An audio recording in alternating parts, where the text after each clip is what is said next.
to the cloud. All right, cool. So when you say, when we do smoke tests and regression tests, we'll save time.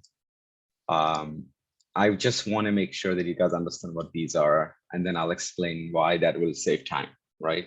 Because you can certainly do a smoke test manually. You can certainly do regression tests manually, right?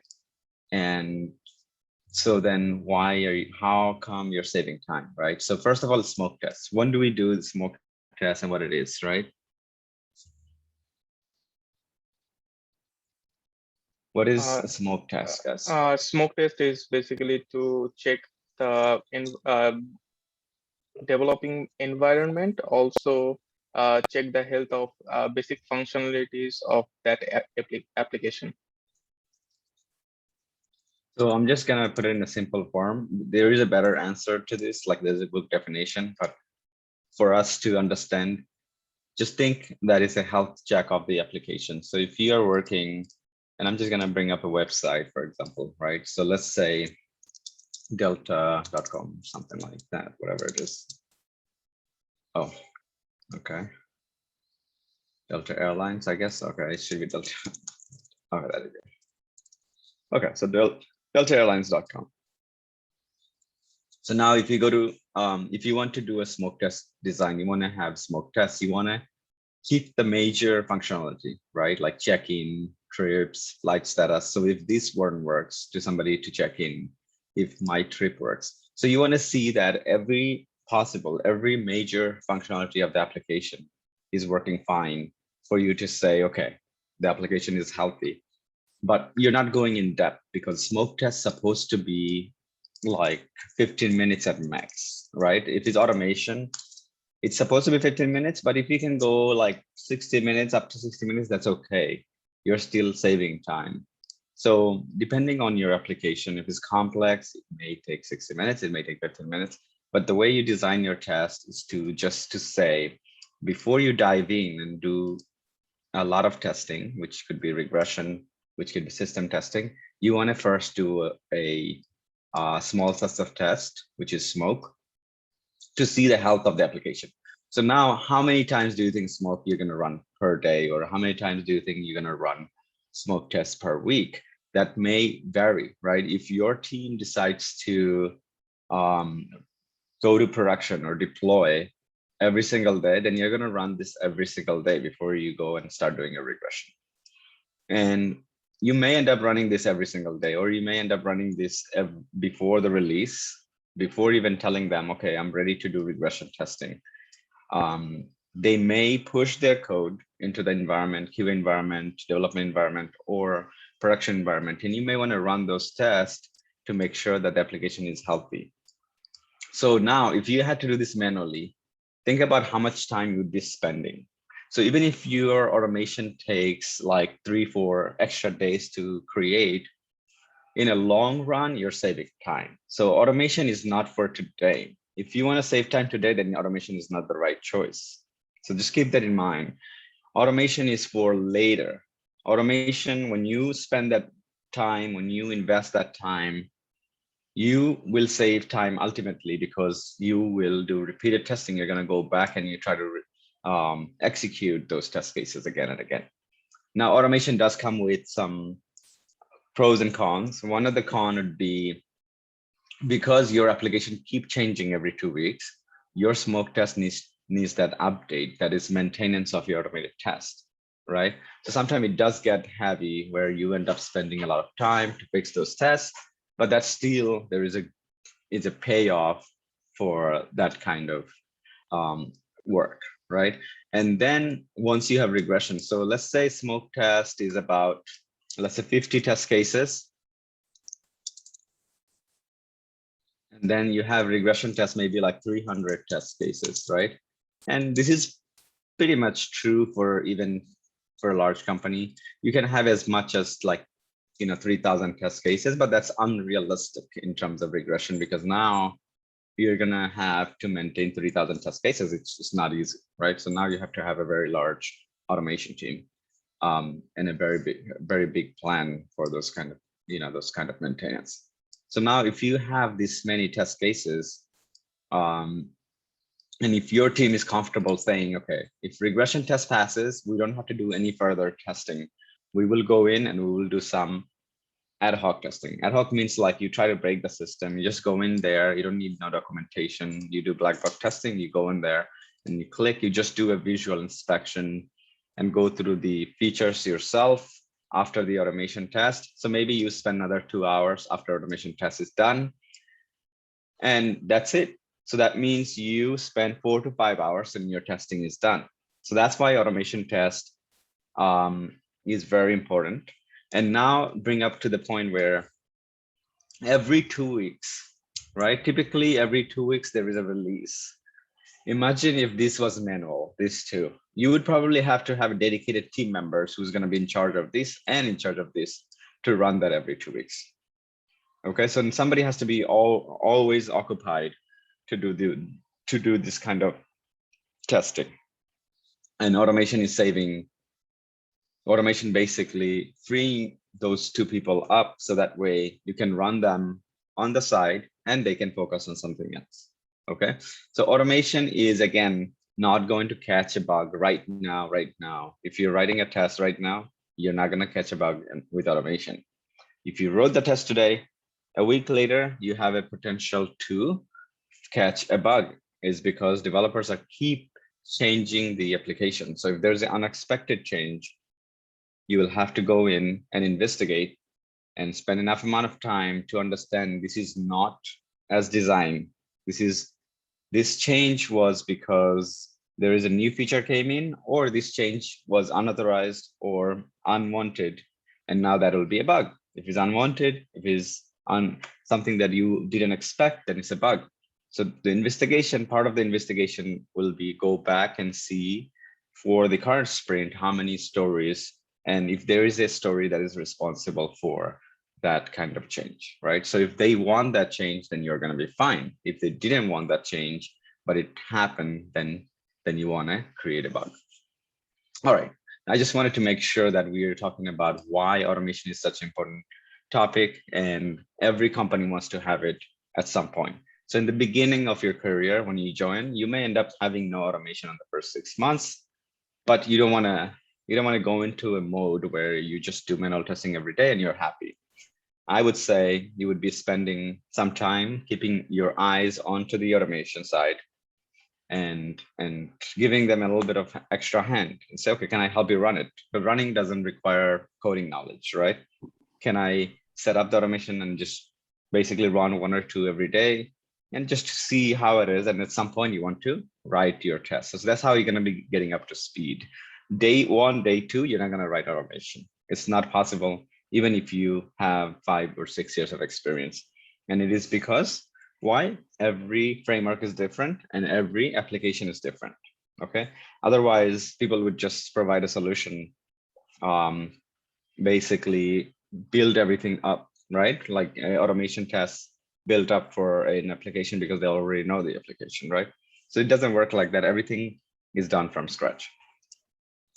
Okay, so let's talk about the automation tool. How many people here,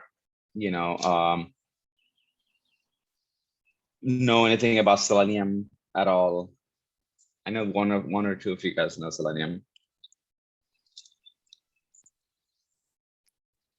Okay, and then what about Java? Anybody? You guys did Java class. I have a little bit basic. knowledge about Selenium. I do too. Okay, that's great. So this is gonna be helpful. But we're gonna basically, the reason why I asked is because we're gonna assume that you have no knowledge of Selenium. So if it feels like too basic, just bear with us. It's gonna get complex as we make progress through the class. So here on from today, I'm gonna probably continue with this class until we finish Selenium. So let's start talking about a little bit of history of Selenium, maybe like what are the components of Selenium to begin with. So there is something called Selenium Suite, and this is actually interview question sometimes. They would like to ask you, do you know what are the components of Selenium? Do you know how many part of Selenium out there, or what consists of Selenium suite. So number one is Selenium IDE. I think we did this. If not, then we can do it. We had done this Yeah, Selenium ID. yeah, You had mentioned that. right. It's not really Okay.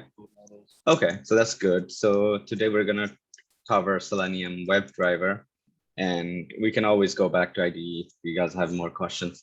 So Selenium RC, and then we're gonna go number 3, Selenium WebDriver. That is something that we're gonna be learning today. And then we have number 4, Selenium Grid. Okay, so let's talk about these, and I'm gonna bring up images from Google to give you guys a better picture instead of I try to draw it for you guys. It's not that creative. So Selenium IDE, as we learned, it was a record and run option tool. Okay, so what we can do is record all the action. So anything that I do on the website right here, it will record, and then later I can just run it. So it will play that back. The reason why Selenium IDE is useful is because you can not only record, but you will, it's right here, but not only you can record, you can also put assertions. What is assertion, guys? Or you can also put verify, assert, right? So think like a test cannot be a test unless it measures something, right? It basically have some sort of expectation. If you go to a classroom and they give you a test and they said, okay, everything is a passing answer, it's not a test then, right? It's just knowledge that they're trying to share. So you do record and run, but we also have record and run the steps basically, and then you can right click and you can put assertion or verify. Assertion or verify. Assertion is basically the hard verify, and verify is a soft verify. That means you were saying I'm expecting something. So assertion is basically I'm expecting this text. If it's there, then pass. Okay. Now assertion, what it will do is that if it's not there, then it will fail and it will stop your test. That's it, right? It will not move forward. Verify, on the other hand, it will look at it and it'll say, okay, it didn't match what I was looking for, but it will also continue to test the remaining stuff and give you at the end, it will tell you which step failed. So there is a soft and there is a hard verify with both. So now Selenium ID is useful because we have these two as part of the framework or as part of the tool itself right here. And if we kind of verify stuff within the page and we do certain steps, that is automation, right? This one doesn't require any coding knowledge at all, right? You will have to basically just record, and then you will have to then fix your script. When I say fix your script is because sometimes locators could be more difficult. So in here, let me go into this real quick. Okay. So the locator right here, sometime when it records, it may record a locator that is not friendly or that is something not working for you, right? You run after recording, you're running it, it's not working. So you'll have to update the locator as needed. So we'll talk about the locators in a bit, but this is the tool we already talked about it. I don't want to go more into the tool. The next one is Selenium RC. So if you know Selenium WebDriver, then you also know Selenium RC. Selenium RC was the earlier version of Selenium WebDriver. Selenium WebDriver actually came from Selenium RC. So what RC does is Selenium Remote Control. What it does is that it doesn't directly communicate with the browser. So all of the Selenium, what they do is basically they control browser. It has nothing to do with the application. They will say, browser, go to this website, then go and do this and go and do that, right? So it has nothing to do with your application. If your application is developed with a specific language, a specific framework, it has no effect into Selenium. Selenium can still interact with that application and automate as long as it's a web-based application, right? So there is some limitation. Selenium cannot do mobile or mobile application or native application such as Windows or iOS.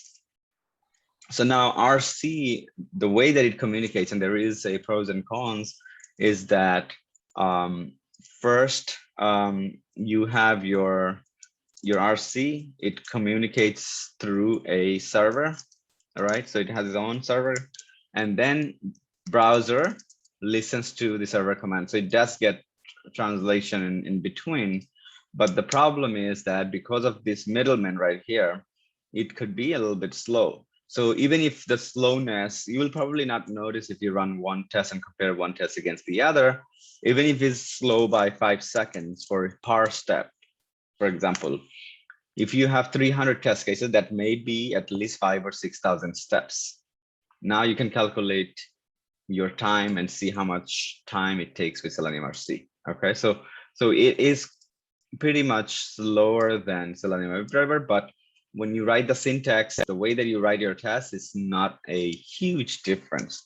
It doesn't have a lot of difference with Selenium WebDriver.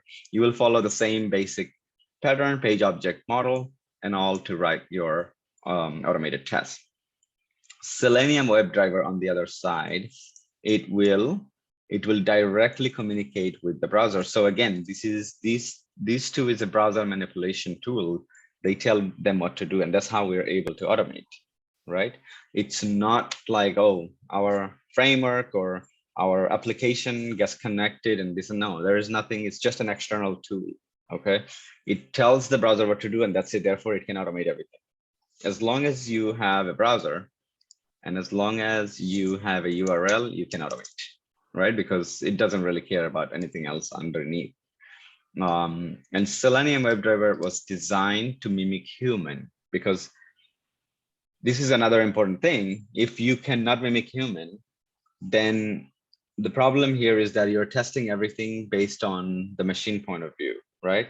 And now what's going to happen is when you release your software, who's the end user, right? It's human.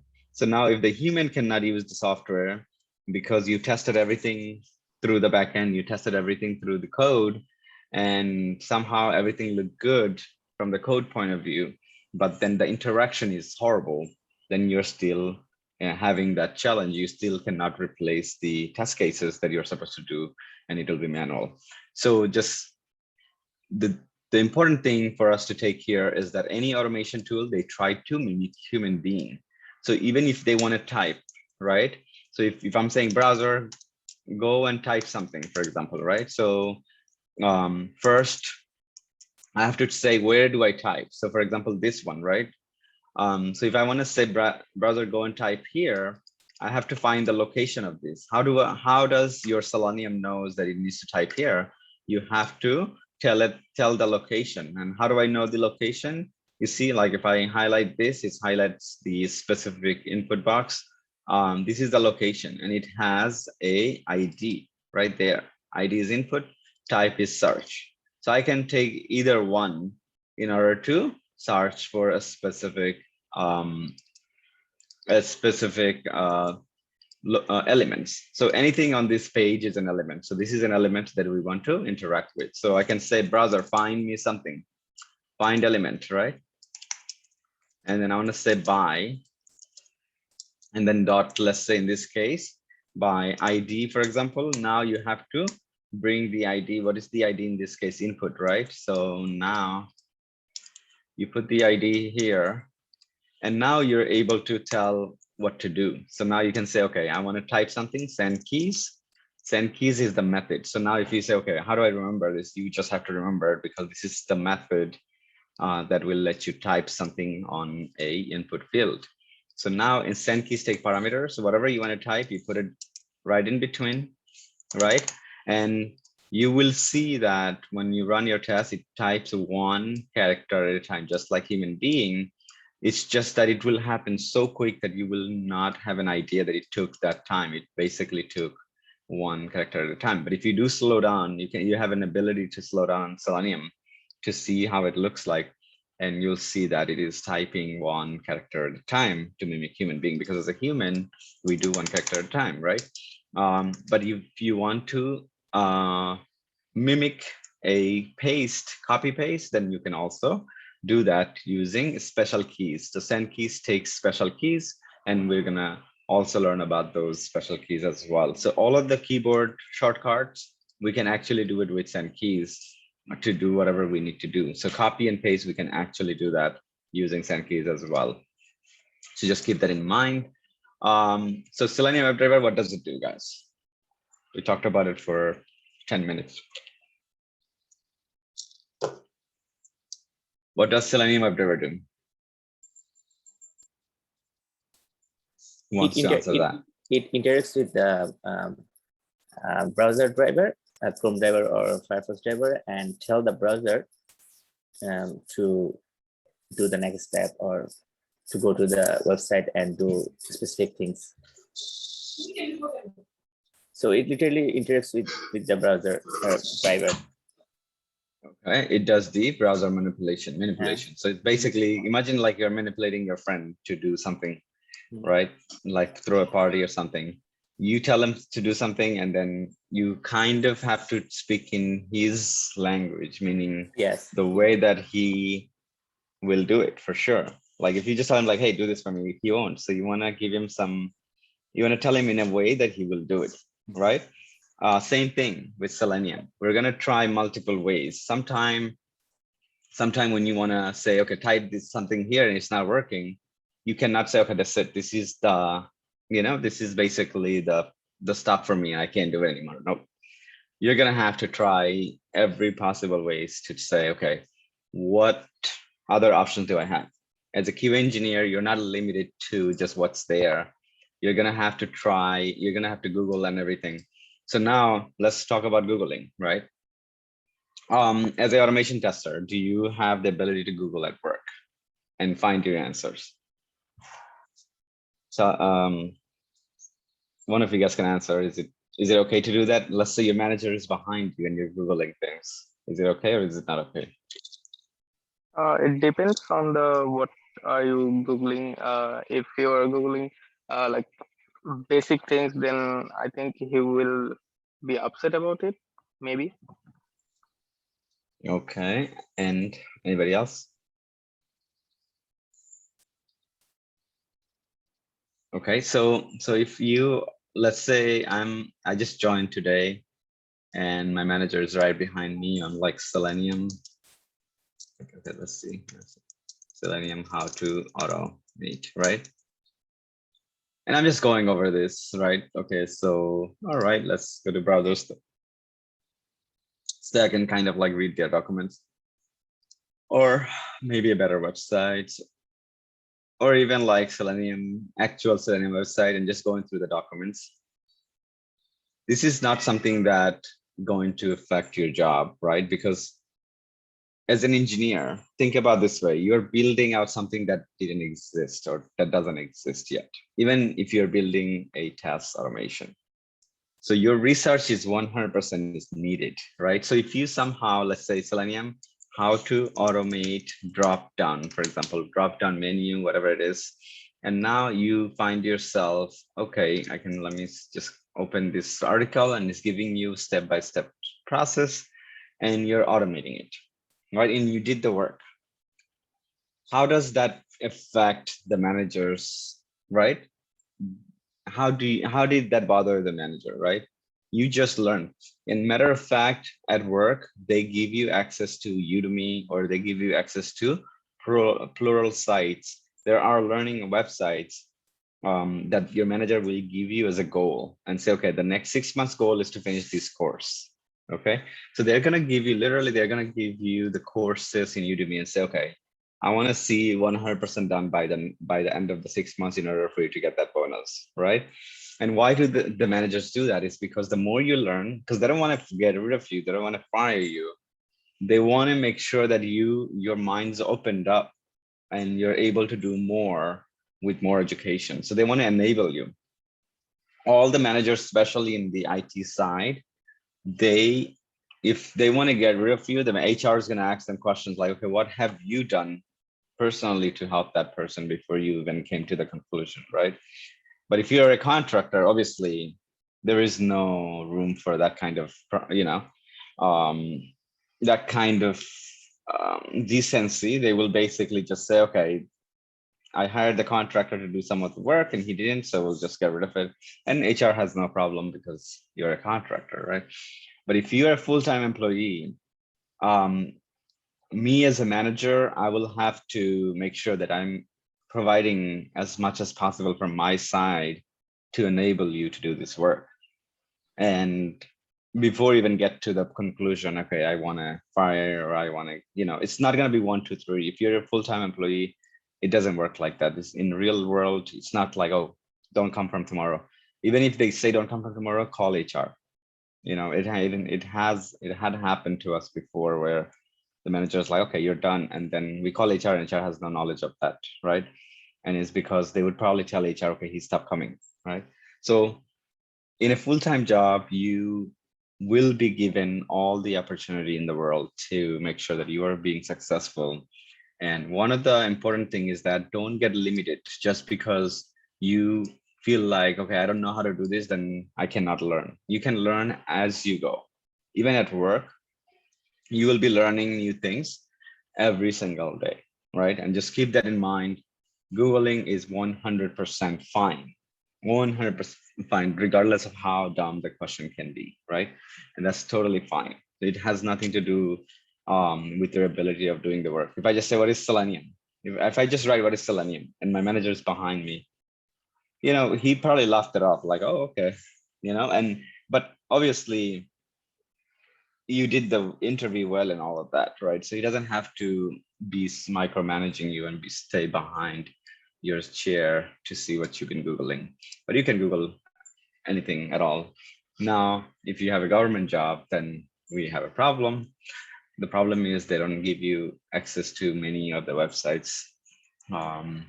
Generally, you would be able to for security reasons. So then you'll probably have to Google at home, print it out, go to work and things like that. But that's crazy. Hopefully you don't get a government job. All right. So I have a question. sure. So, for example, if I get hired, like you say, the interview, they already know that I know Java, and I know Selenium, but like you say, the manager is standing right behind me, and I'm trying to find her something just like that. That's not going to affect my credibility when I already told them that yes, I have like a 5 years experience on Java or like a 6 years experience on Selenium, but still I'm trying to find like such a small thing. Thinking, Yeah, then the thing is that did I lie you to don't want them? to. No, it's not. If you're Googling, that's your business, right? But if you go and ask in the middle of the, let's say there's a meeting going on, and you keep bringing up basic things, and it seems like you're excited with basic stuff, like, oh wow, okay, Selenium WebDriver. Okay, I just clicked on a drop down and it worked, and you're telling everybody. That's just revealing. You don't want that kind of revealing in your team where you're so happy with this very basic functionality or you just automated very basic things. But when it comes about research and Googling, that's 100% on you, right? Even if they come and look at the screen and they see that you Googled what is Selenium, then you're gonna say, well, I just want to go deeper into, I can work with it. It's just that I never found out what it is actually. It's totally possible. But when it comes about Googling, like for me, like if I was to automate, I'm sitting down and I have a manual test case. Let's say this is I have a list of test cases to automate and I'm automating and all of a sudden I don't know how to handle a specific element and it's not working. I'm going to Google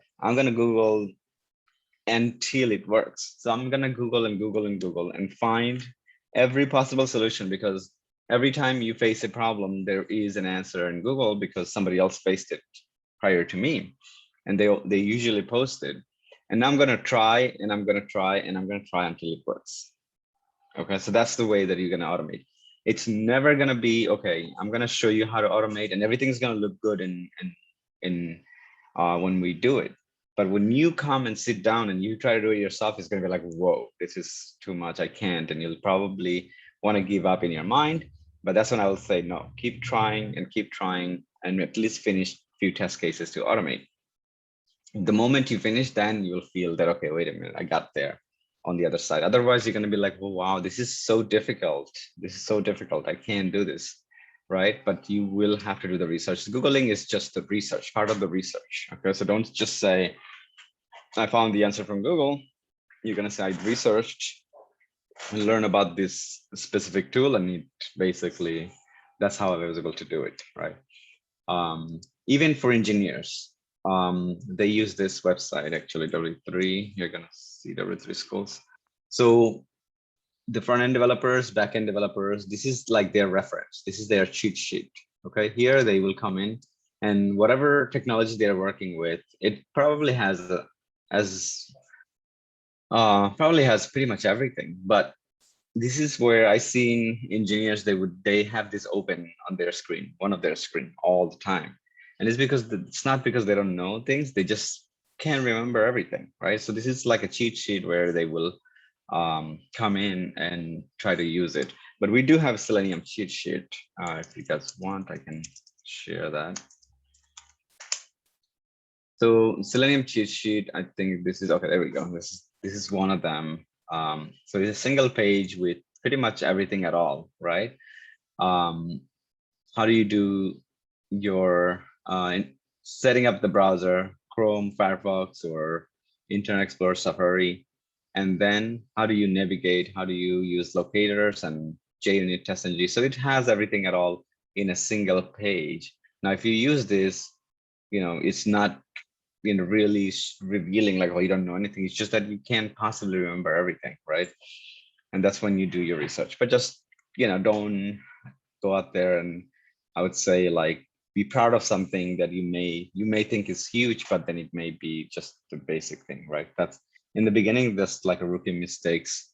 You'll feel so proud yourself, like with basic test cases, and then a manager is going to say, oh, wait a minute, but you haven't done this, or now they're going to be like, wow, okay, this guy's always talking in the meeting, and these are like basics.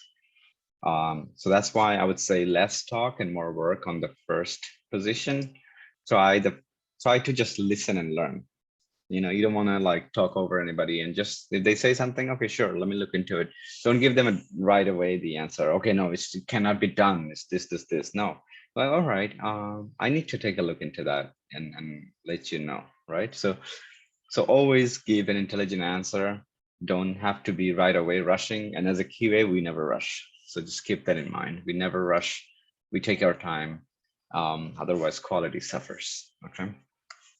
All right.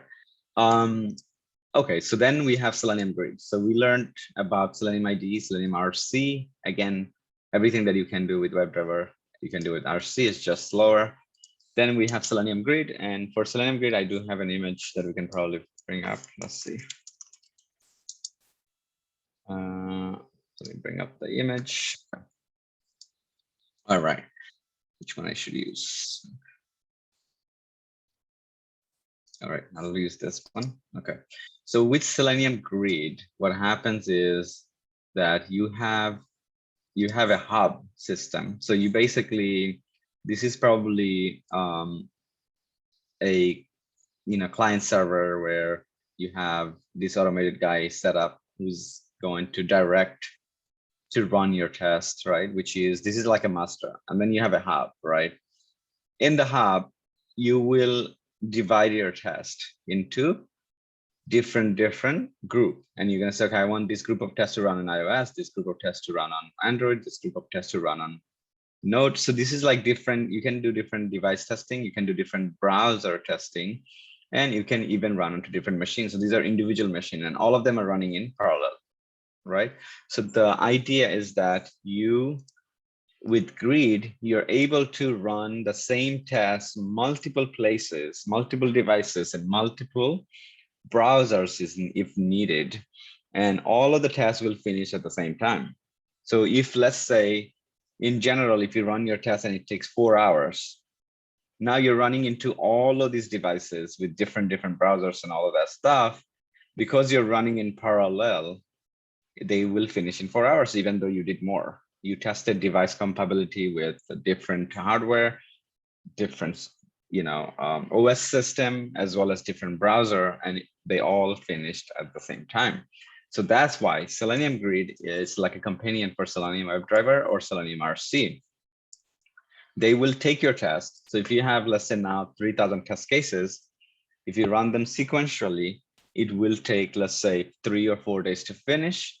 But with Selenium Grid, you can divide the tests into different groups, and the division of the tests will be done automatically. You don't have to choose, right? You don't have to say, I want this test to be running on this specific device. It will do that intelligently. And now it will run it, and then it will, at the end, aggregate the result for you into a single result, right? Single HTML or JSON file. And at the end, it will seem like, to you, it will seem like 4 days worth of tests finished in 4 hours. Is because you divided your tests into maybe 10 different machines to run. Okay, so Selenium Grid is something to run tests in parallel. Okay, so now what is the purpose to run in parallel? One, like, it doesn't have to be combination of all, right? One could be you want to run on multiple browser, so then you will run at the same time. The other purpose could be you want to run into multiple devices. It could be Windows and iOS.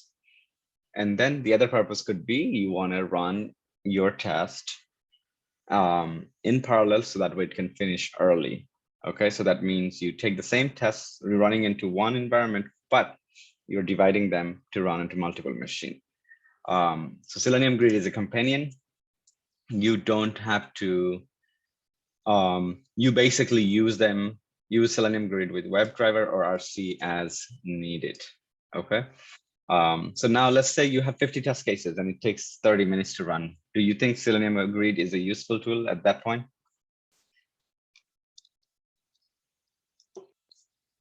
Anybody want to try this?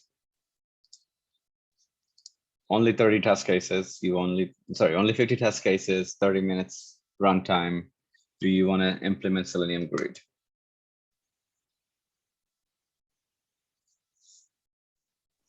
Just think like you are the QA manager or something, and then give me an answer. Nobody? I mean, I don't see a problem doing that. Is it going to affect if I try to do the grid? I'm sorry, I'm doing the questions against question. Yeah, that's fine. That's a good question, just because now grid system setup and all of that extra work, was it worth it for saving maybe like 10 minutes or 20 minutes? That's the question, right? So now if it's already 30 minutes, if it's taking only 30 minutes, it may not be that of useful to you, because if you reduce even by 20 minutes, because you ran into 3 different machines, and now it finishes in 10 minutes, it's still really not very helpful, because the release doesn't go like, okay, 10 minutes, exactly at 10 minutes we're going to go release.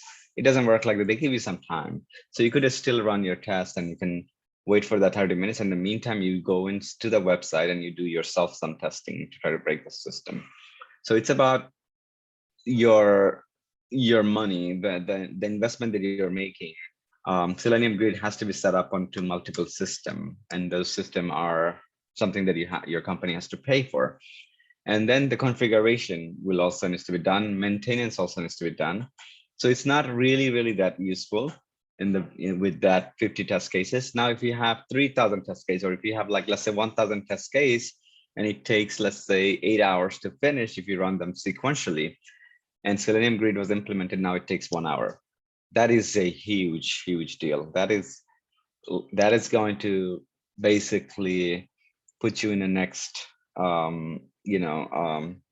with your release, that is going to give you so much time. Now, instead of saying, okay, we'll find out after 8 hours, you can say 1 hour later, test passes.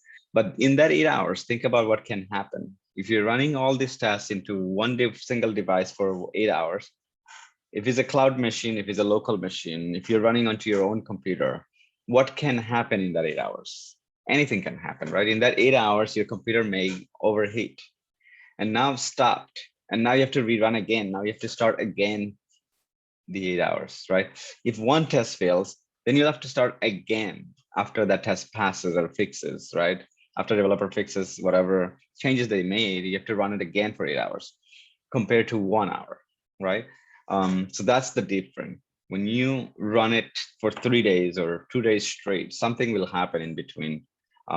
Those servers do not work all the time well, right? Even if it's a cloud machine, there will be some sort of bottleneck. So that's why it's good to reduce the time when you have significant amount of tests. Okay, so even 300 test cases is a good candidates to get your Selenium grid set up. And we'll talk about some of the system that uses Selenium grid underneath and provides the service, right? So to bigger companies and get paid for, right? But you can set up yourself into a server. Okay. With that said, we learned a little bit about Selenium as a whole. We got the suite, we got, Selenium IDE, RC, and Grid. So now you should probably feel confident. I'm gonna go deeper into Selenium WebDriver, and we're gonna only learn Selenium WebDriver moving forward. Maybe and Selenium RC, there is no need for it because again, if you know WebDriver, then you know RC. The way that it works, it's really on the tool itself. So you have no, I would say there is nothing needs to be done from your side, right? Because it's the inner mechanism, what's under the hood. So it doesn't really, so basically you can say, if you know Selenium WebDriver, you can say, I know Selenium RC as well. Similar, very similar. But Selenium Grid, we're gonna go at the end after we finish Selenium WebDriver, and we may be able to set up that into a specific server. Now let's talk about the IDE. What is IDE, guys? I think you guys already installed and configured IDE IntelliJ when you're learning Java. So what is IDE? It's an integration development environment. Okay. And why does it say integrated development environment? Why is it the case? Because it has everything we need to run to do what we want to do. Right. So it's basically it's integrated development environment. And not only that, you will be able to get feedback within a second to say, okay, you made a mistake, to kind of give you that extra hand, right? So imagine like, okay, here's the question. This is a notepad, right? So if I was to write some Java here, system.out.println, I can still write my Java here, right? And as long as I save my Java with maybe like the right extension, if I save it with the right extension, this is a Java program, period, right? This will be a Java program. The only difference is if I made a mistake, it doesn't tell me. It doesn't know what Java is, but I can actually write a program into Notepad and save it, and it will still run if it doesn't have any error. Now, the chances of making an error is huge because you're writing into Notepad and it doesn't really understand anything that you're writing, and it doesn't give you feedback, right? So what IDE try to do is that it will give you feedback and say, hey, you make a mistake. Do you want this instead of that? So it gives you a lot of recommendation. It has a lot of shortcuts. And lastly, it does look into the syntax. So for example, if I wrote this on IDE, may be able to suggest how you're supposed to write this. Maybe when you write the word system, it will automatically say, okay, do you want this, right? So the preference and all of that, it will give you. So now if I write my test into an IDE, does it stay in IDE or does it stay in my computer? IDE is just a browser. So to give you a general sense about IDE is that, think about Microsoft Word. How many people have never used Word, Microsoft Word here? Okay, so everybody used it, so that's good. It's a relevant question. So now you have a Word document, okay? And when you open a document into Word and then save it, it saves it in your computer, okay? It has nothing to do with the Word itself, like the software, the Word software itself. Microsoft Word has no role after you save it. That's the file. Same thing. IDE is like Microsoft Word. It allows you to write your code, but once you save it, it goes and saves into your computer. The reason why I'm explaining this is because some of you guys, once we start to write tests and stuff, you're going to be like, oh, I deleted my IDE or I lost my IDE. Now all the code is gone. Your code will still stay in your computer. So you will be able to open up, even if you delete your IDE, you will be able to download another IDE and then bring up the same code that you wrote. All right, with that said, let's download IntelliJ. And then obviously with IDE, we have two kind of flavor here. One is IntelliJ, the other one is Eclipse. I can't say anything bad about Eclipse, but it's because they have significantly changed over the years. And they're trying to be more like these guys, but this guy's probably the best, at least in my experience.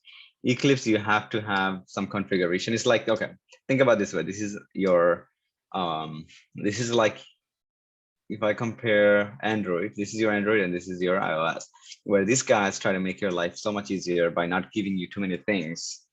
They do the configuration themselves. Like they basically don't give you a lot of preference. It comes, out of the box, it comes some pre-configured stuff, which helps you. This guy will say, okay, you have the freedom and you can do whatever you want with this IDE. So now, if you're a beginner, it'll be a little bit challenging for you to just go into Eclipse, but Eclipse has been, Eclipse is one of the IDE that we would go and learn first. But right now, with the current changes that Eclipse made, there is not really a huge difference between Eclipse and IntelliJ.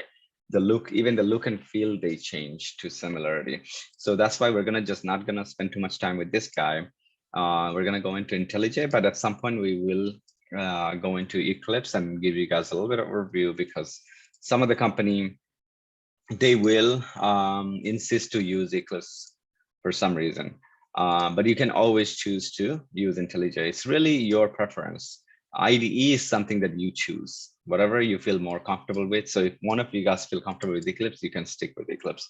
But I would say, because you're in a class, I would say if you're already comfortable with Eclipse, be comfortable with IntelliJ as well. So that way, now you have better option when you join a company.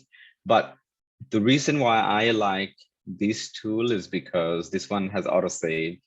You write a code, it automatically saves. Sometimes Eclipse, I wrote my code and I'm running it and it doesn't run. I'm like, oh, I made a mistake. But then later I realized I didn't save my code, right? And now IDE provides the ability to have autosave, right? Before it didn't. So there are some struggle with Eclipse that I had very early on. I'm talking about back, 2016, 2015, 2014, and then I started to use less and less and less. Now more using this specific tool. Okay, so now we're gonna go ahead and download. How many people already have this? I think we all have this. Yeah, we should the all. community edition. Okay, that's Yeah. good. What I did is I went ahead before the class and deleted, so that way I can show you guys from the beginning. So when you get the community version, and we're gonna write a framework, guys. So with Selenium, okay, let me just give you a plan here for the framework. So we're gonna make a light automation framework today. What does that mean? It's just to mean this might not be something we're gonna use at work because it's so light. We wanna have a framework that may be more suitable for our project, but this is to start with, and then we're gonna go heavy and heavy until we learn about Selenium automation framework. When you say framework, when you combine more than one thing and they work as a whole, it's like a framework, right? But every framework has its own standard. You have to follow specific things to make, to write your automated tasks. So a framework can be consist of multiple items, right? So now I'm gonna give you guys those items. The first one being is Selenium WebDriver, right? Selenium WebDriver we need it for what? For browser manipulation, to tell browser what to do. We're gonna need JUnit to create assertion and also write our test in a organized way, okay? And then we're gonna need Maven. So these three things has very specific tasks. This one for browser manipulation, this one to make our test more readable, make it look nicer, and use some of the assertion. So JUnit will have assertion, for example, verifying items after doing such steps using Selenium. And then Maven is to say, I want to manage my dependencies, meaning with Maven, we can basically say all of the items in my framework, I want you to keep in track their versions and always give me the right version. Otherwise, you will end up with latest version all the time, and you may break your test if you wrote in previous versions. So Maven is responsible for dependency managing, and it will automatically download everything that you need to run your test. So Selenium WebDriver JUnit will be downloaded automatically for you because of Maven, and we're going to do that and show you. Okay. With that said, let's see, I'm going to go ahead and download DMG. I think mine is Intel, using an old Mac. All right, so it's downloading. Once it's done, and I'm going to show you another IDE in the meantime, since we have the time, right?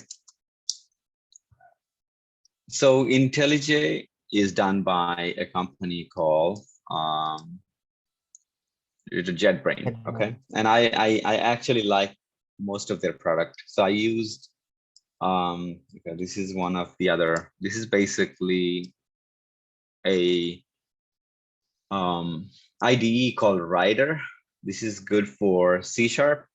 This is good for JavaScript, right?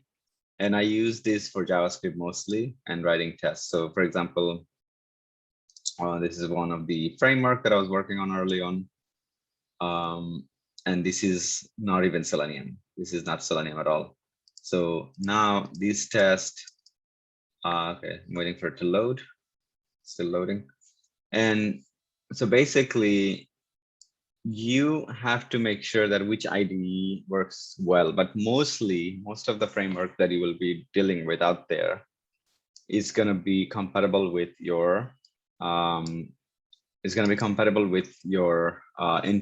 IntelliJ mostly will work with all of the tools that are that you'll be working with. So this is one of the framework.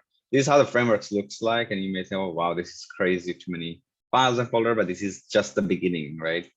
It'll get more complex, and we'll get this through. And obviously you can run this stuff. You guys go ahead, and there is some run configuration, but we'll do that right now. But this is another IDE if you guys wanted to see. This is all the JetBrains product. So anytime you use an IDE and it came from JetBrains, they have a very similar look and feel and the shortcuts. So you will be always familiar with their tools if you have to use. All right, so let me go ahead and open this real quick. IntelliJ community version. All right. Okay, so the next thing that we will do is we're going to open it. IntelliJ.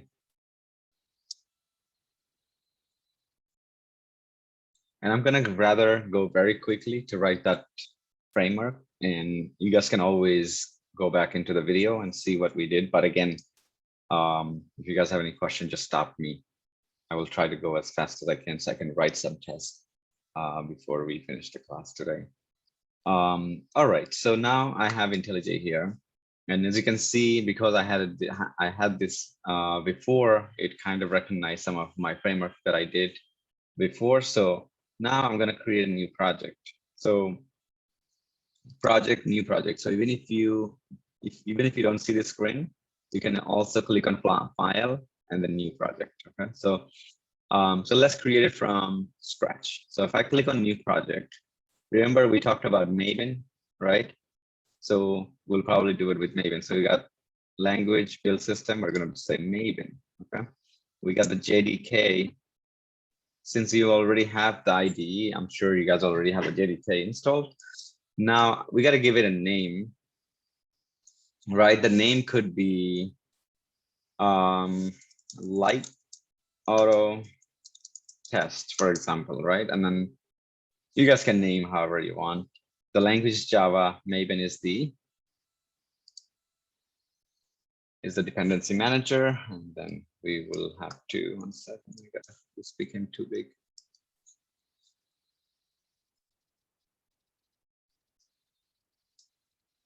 Okay, so anytime you have a Maven project, one thing you'll notice is that once you create a brand new project, it goes into pom.xml, and we talk about pom.xml in a second. Let me just figure out this IDE first. It's still loading, but I gotta make it smaller. Okay, there we go. So you guys can see.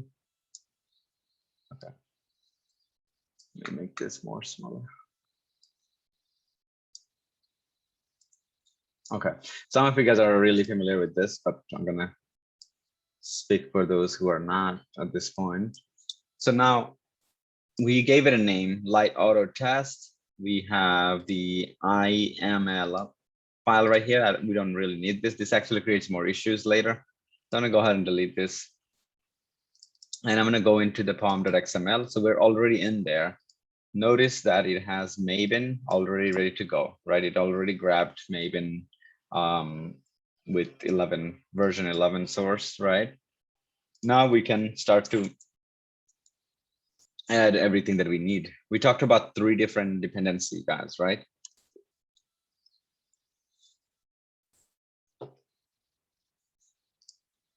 So we talked about these 3. Okay, so before we even jump and start writing Selenium, this should already work with JDK 11, right? Okay, so let's see if it's done.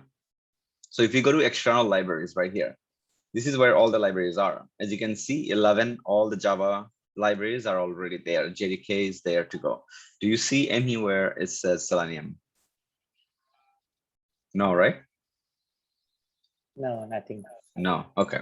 So now we're gonna say that we want Selenium, then it will download it. So in order to do that, let's just test our Java. If Java works fine, and then we move forward. One thing at a time, we'll test our own work, right? So then first thing first, I'm gonna create a package. I'm gonna probably give it a name, I don't know, like automated test, something like that. Auto test. Today we're testing Google, right? Or whatever, Google Suite, I don't know, something. So let's do test, whatever. When we test, and then under the test, I'm going to create a Java class, and I'm going to give it a name, first test, right? What am I making mistake here, guys? What mistake am I making here? You're not using capital. No, never mind. What is the mistake that I'm making in a class? What the name of the class should be? Java is very much case sensitive, right?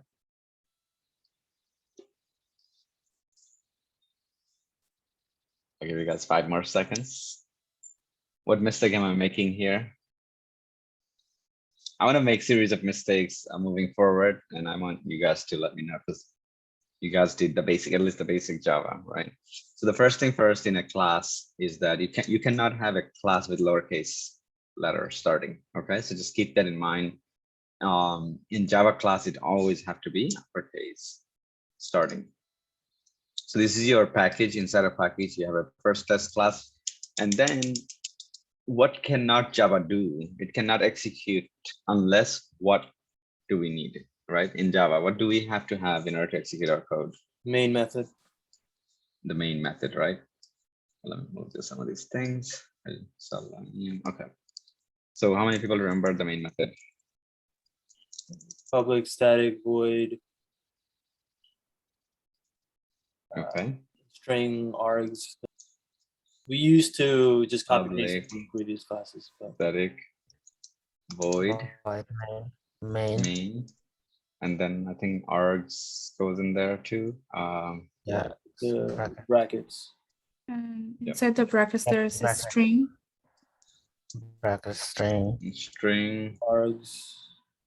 Args. I believe, and then sorry, args, and then I believe this, right? Next So- to the string, you have to put the no. bracket. First close the I think that's fine. third bracket. No, then I this is don't. fine. No, I don't think so. Okay. I think this is fine, right? Oh, string. I think we can do the other way too. You're right. So it should be. Yeah, now it's Okay. okay.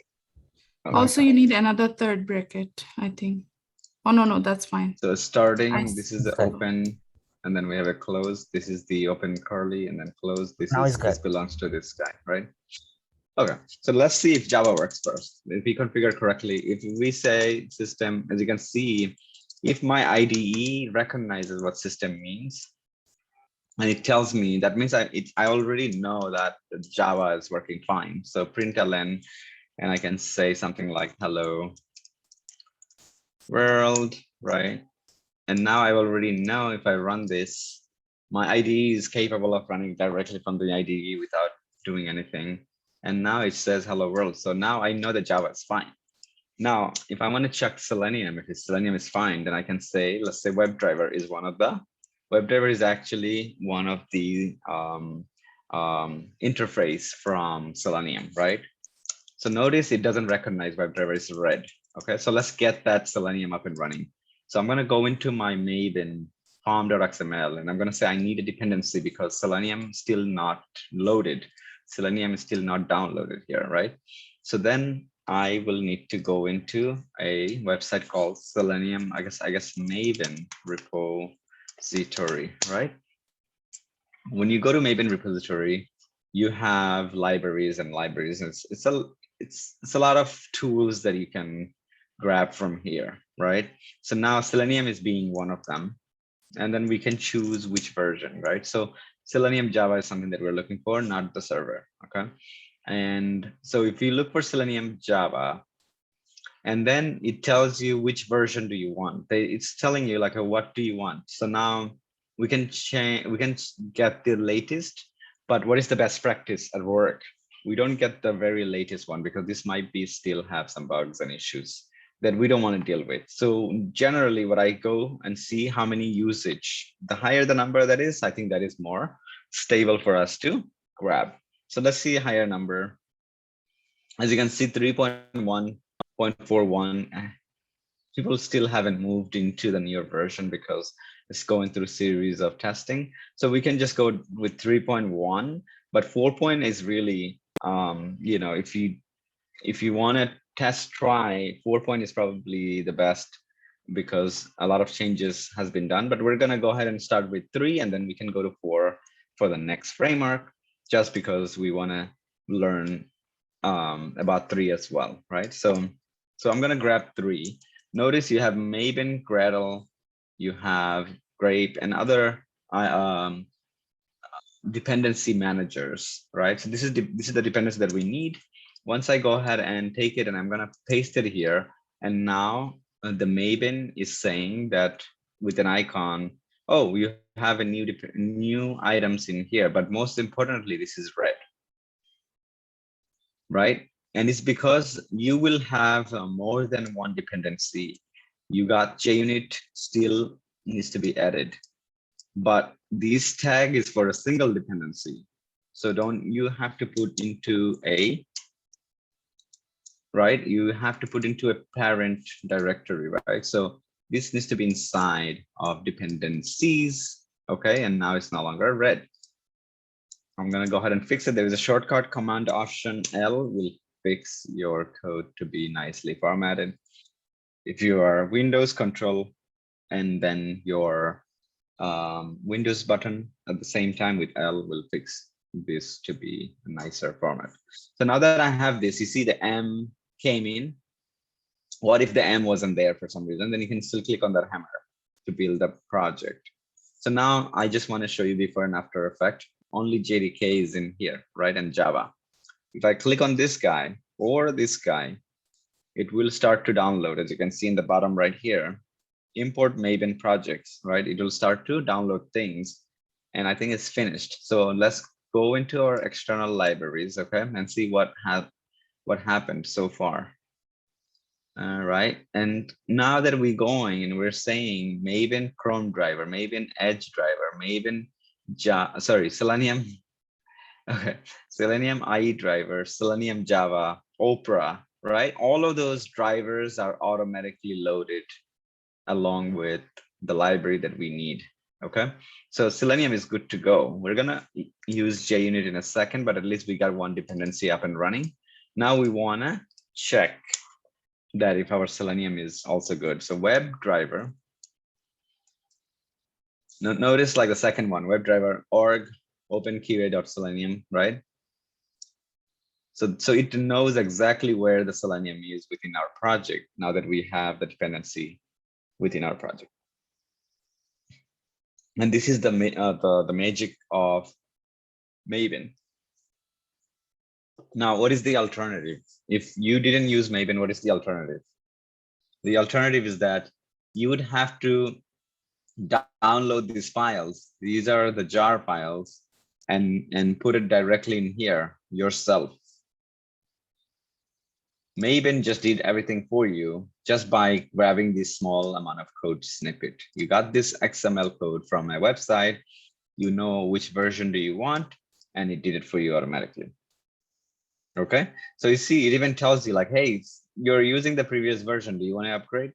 And we don't want to upgrade just yet because we purposely chose 3.141. Okay, so now that we know WebDriver is a thing, we can basically now create our driver. We have to create our driver instance so we can tell the driver what to do. Okay, now this driver instance that we're creating right now, this is a variable. You can name it however you want. You can name whatever you want. It doesn't have to be driver. So just to begin with, I'll give it a name as driver, and then we will change the name later to kind of show you the difference. And now let's say Chrome driver. We can do Firefox, but Chrome driver will be fine to begin with. So now if everything is good, here, then it should open Chrome driver. It should open my computer should open Chrome if I run this. Okay, but I am expecting some errors in the beginning. The errors is significant enough for you guys to see. So I'm going to go ahead and run it and let's see what happens. Okay, so it's running and boom, we have an error. How many people panic when you see an error? I say, oh, this is not working. That's it, done. This is the end of the day and it's done. There is nothing that I can do. And how many people investigate? So the important thing here is that you're going to be an engineer, right? You're going to be an engineer. So you have to read the error. We read the error just like a mechanic, right?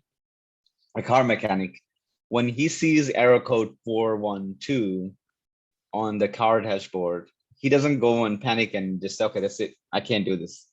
He goes into YouTube and he does his, he looks into the YouTube or whatever it is. He has a book, he does his research, and we will do the same. We're going to do the same. We're going to basically, the first thing is we need to find that error code. We need to find that error message so we can go ahead and apply the fix for that kind of situation. So now the first thing it says, this is the message right here, usually on the first line, and then followed by, you're going to see the file, exactly the file number, file with the line number. So first as Java. So look at the color coded, right? This is where you may want to look, click on this and it will say line number 10, Chrome driver, it cannot find Chrome driver. So the path to the driver executable file must be this. That means it just cannot find the Chrome driver. So in order for us to open a browser, especially if you're trying to open a Chrome browser, you need the Chrome driver. Where do you get the Chrome driver? Okay, so let's go ahead and get that first. Okay, so let's go ahead and get that first. So download Chrome driver. And then later I'm going to show you guys how you don't even have to worry about downloading Chrome driver. These are manual work that I'm showing you, so that way you don't get stuck. If I tell you everything to get automatically, just like Maven, then you will not be able to face this kind of problems in the future. So any browser creator, or for example, Google Chrome was created by Google, right? They had to create a driver for people like us. They had to create a driver for developers. And the reason is that if I'm choosing Chrome browser to develop a website, I need the ability to test my website through the browser, so that way I can continue to develop with ease, right? Now, if they don't provide the web driver, if they don't provide, a browser company doesn't provide web driver, then it becomes significantly harder for anybody to automate tests or even doing anything else, right? So then what happens is that people will probably start looking to Firefox, right? Initially, matter of fact, when Selenium first came up, it was running on Firefox by default because Firefox had that kind of ability.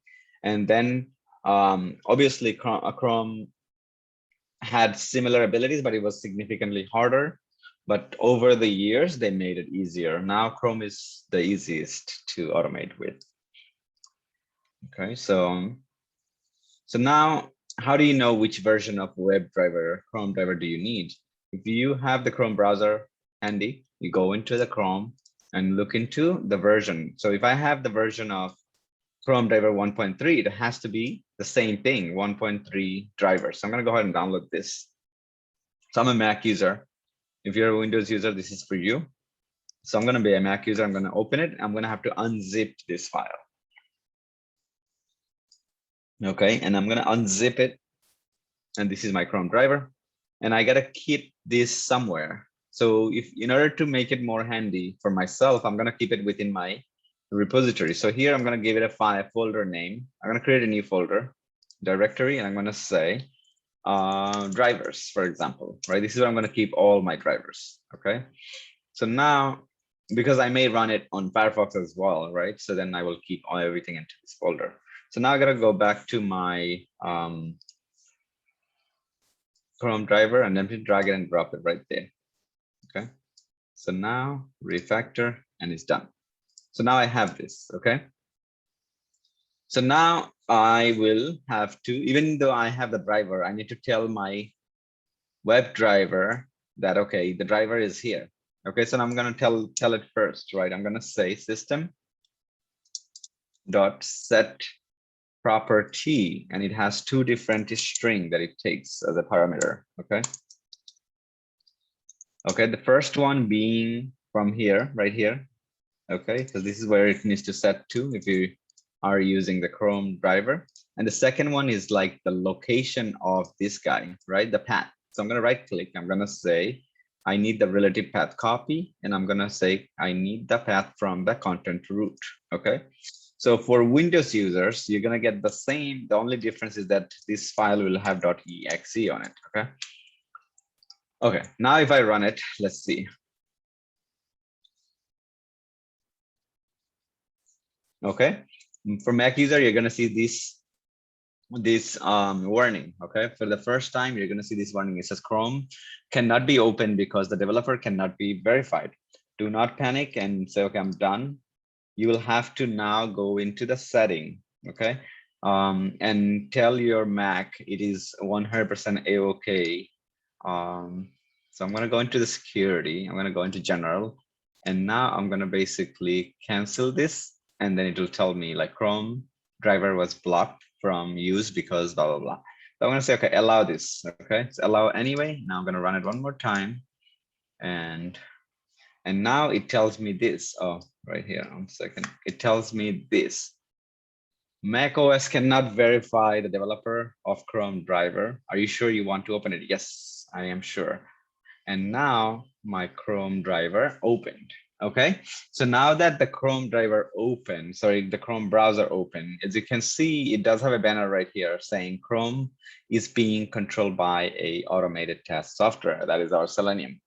Okay, and I'm going to go ahead and exit out, but we didn't say anything else. It simply opened the browser and that's it. So why don't we tell the browser to go somewhere? So let's go ahead and open our cheat sheet, because I would like people to kind of understand how to use cheat sheet and everything.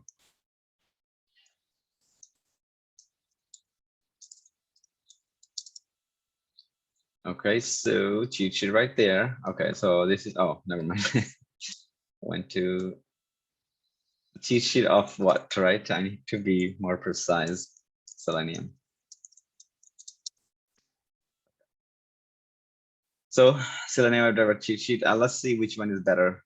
Anything will be fine. People do a lot of work in terms of setting this up. So now we just did this line. Okay, we just did this line. Okay. Now the next thing is we could have done Firefox, we could have done Edge, Internet Explorer, and Safari, right? But we did Chrome. One is fine for now. We'll do the rest later. The next thing is we need to go into a URL. That's the next item that we need to do. Here, and the cheat sheet is giving us, I guess, like advantage and things like that. But anyway, I'll tell you guys.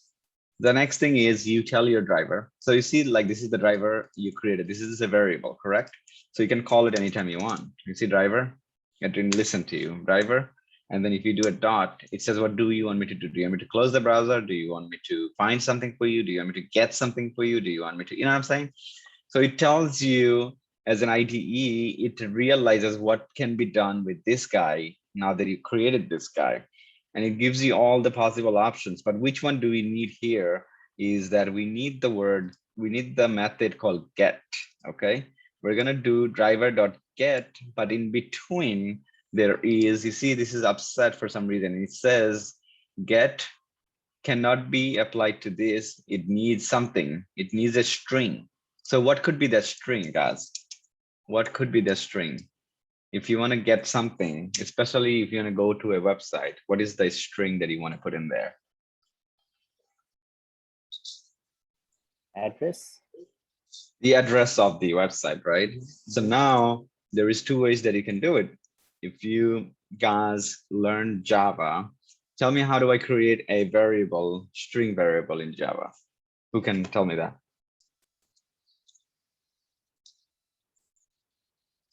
How do I create a string variable? You write string and then anything else inside the parentheses. Okay, so notice, like, we're going to test this website. We're going to try to type as many as keywords here and then look to see if it finds the right information, right? So we're going to try to test Google. But now if we want to go to Google, you create your string, right? You can say URL is equal to something, right? This is your string. This is your string variable. So now if I call the variable here, do I need the quotation? No, Why not?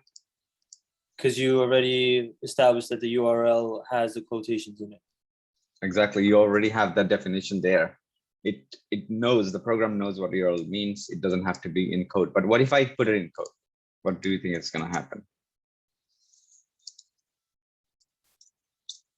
I put it in code. What just happened here? Is line number 12 URL and line number 13 URL same? What did I just do after putting in code? I feel like it would be the same, but that's just me. Yeah. Anybody else?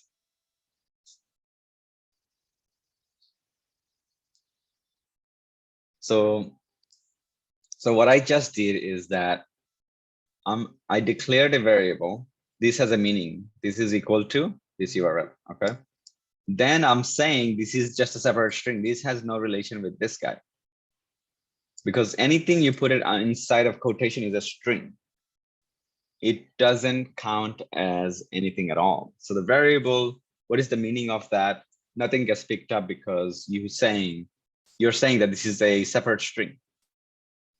This is another string.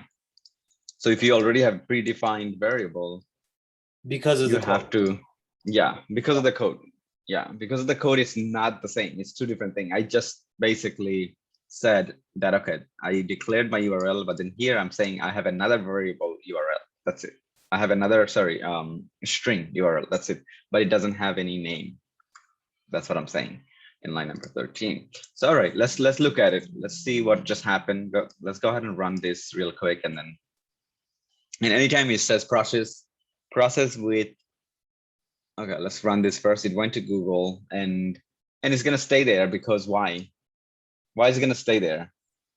You didn't tell it to run and do anything else after writing Google. Exactly. Yeah, exactly. You tell a machine to do something and it does exactly what you say. It doesn't have a feeling to say, wait a minute, he's done, so I'm gonna go ahead and close it up, right? It doesn't do that. So you have to be able to provide another command to close.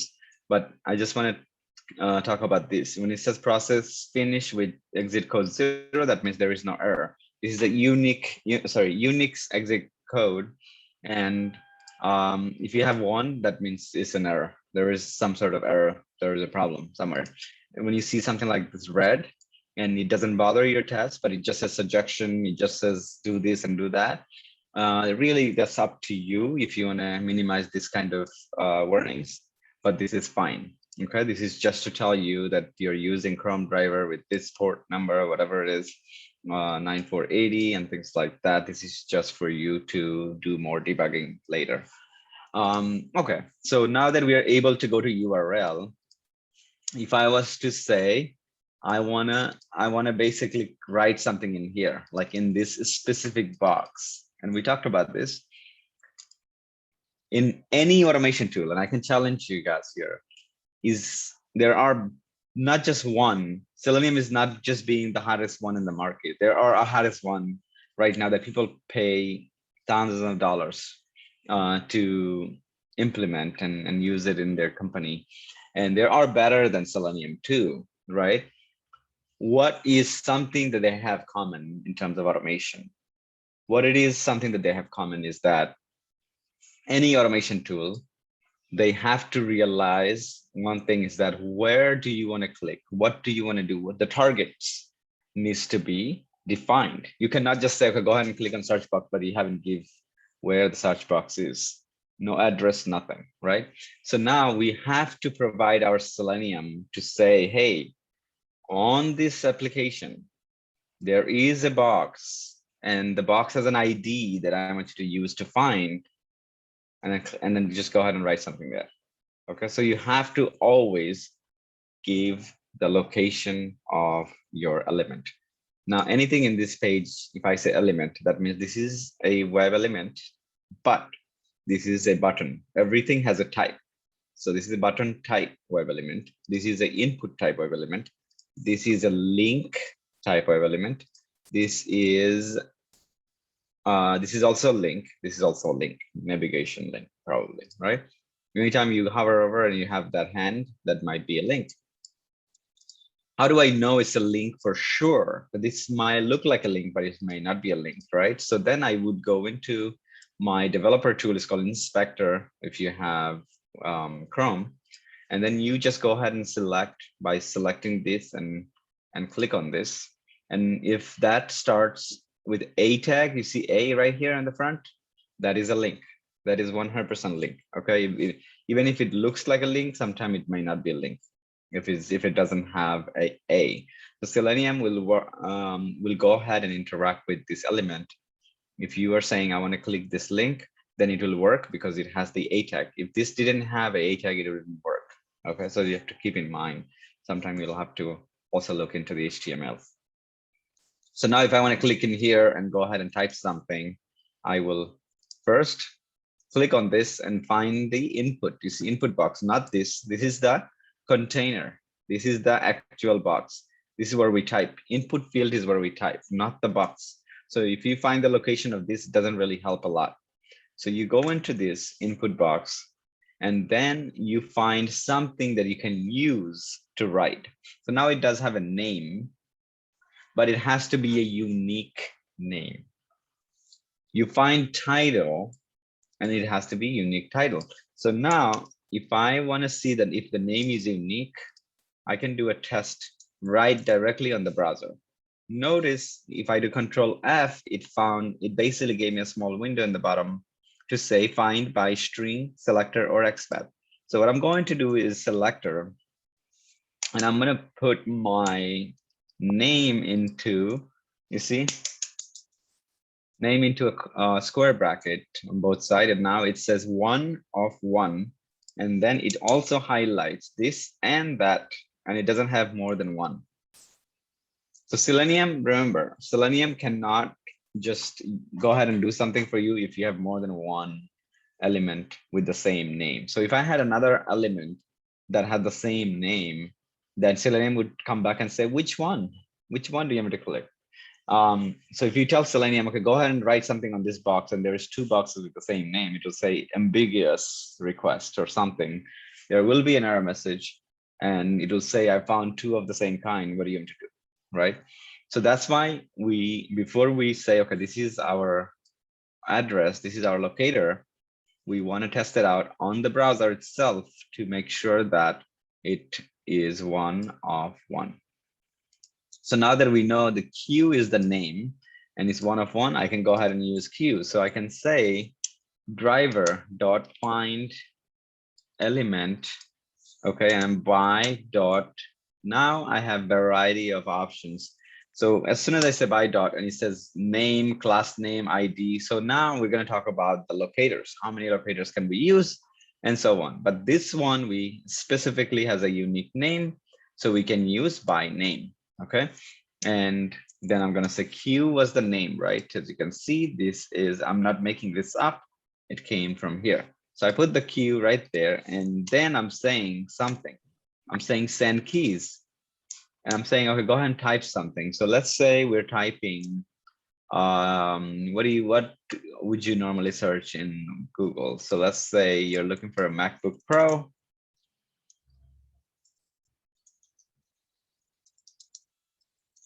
Okay, so you search for MacBook Pro, and let's go ahead and run this. And where's my run option? There's more than one way to run it. Wherever you see a play button, you can actually just click and run. So as you can see, it did click on the MacBook Pro, but it didn't do anything else. How come it's not doing nothing else, right? It's a machine, it's not AI, right? It doesn't understand, it doesn't have the ability to make assumptions. Okay, it doesn't make assumptions at all. If you say this is what I want to do, then this is exactly what it will do. So now the next thing is that now that we entered some string within this input box, we have to see as a human being what we can do next, right? We cannot just simply, if Selenium, basically, if you cannot do something on the web page, then Selenium cannot do that also magically. It mimics human. That means whatever we can do here, it will do it. Selenium is able to do the same. So from here, if I go ahead and click return, which is enter, then it gives me the search results, right? So I want to click on return. Okay.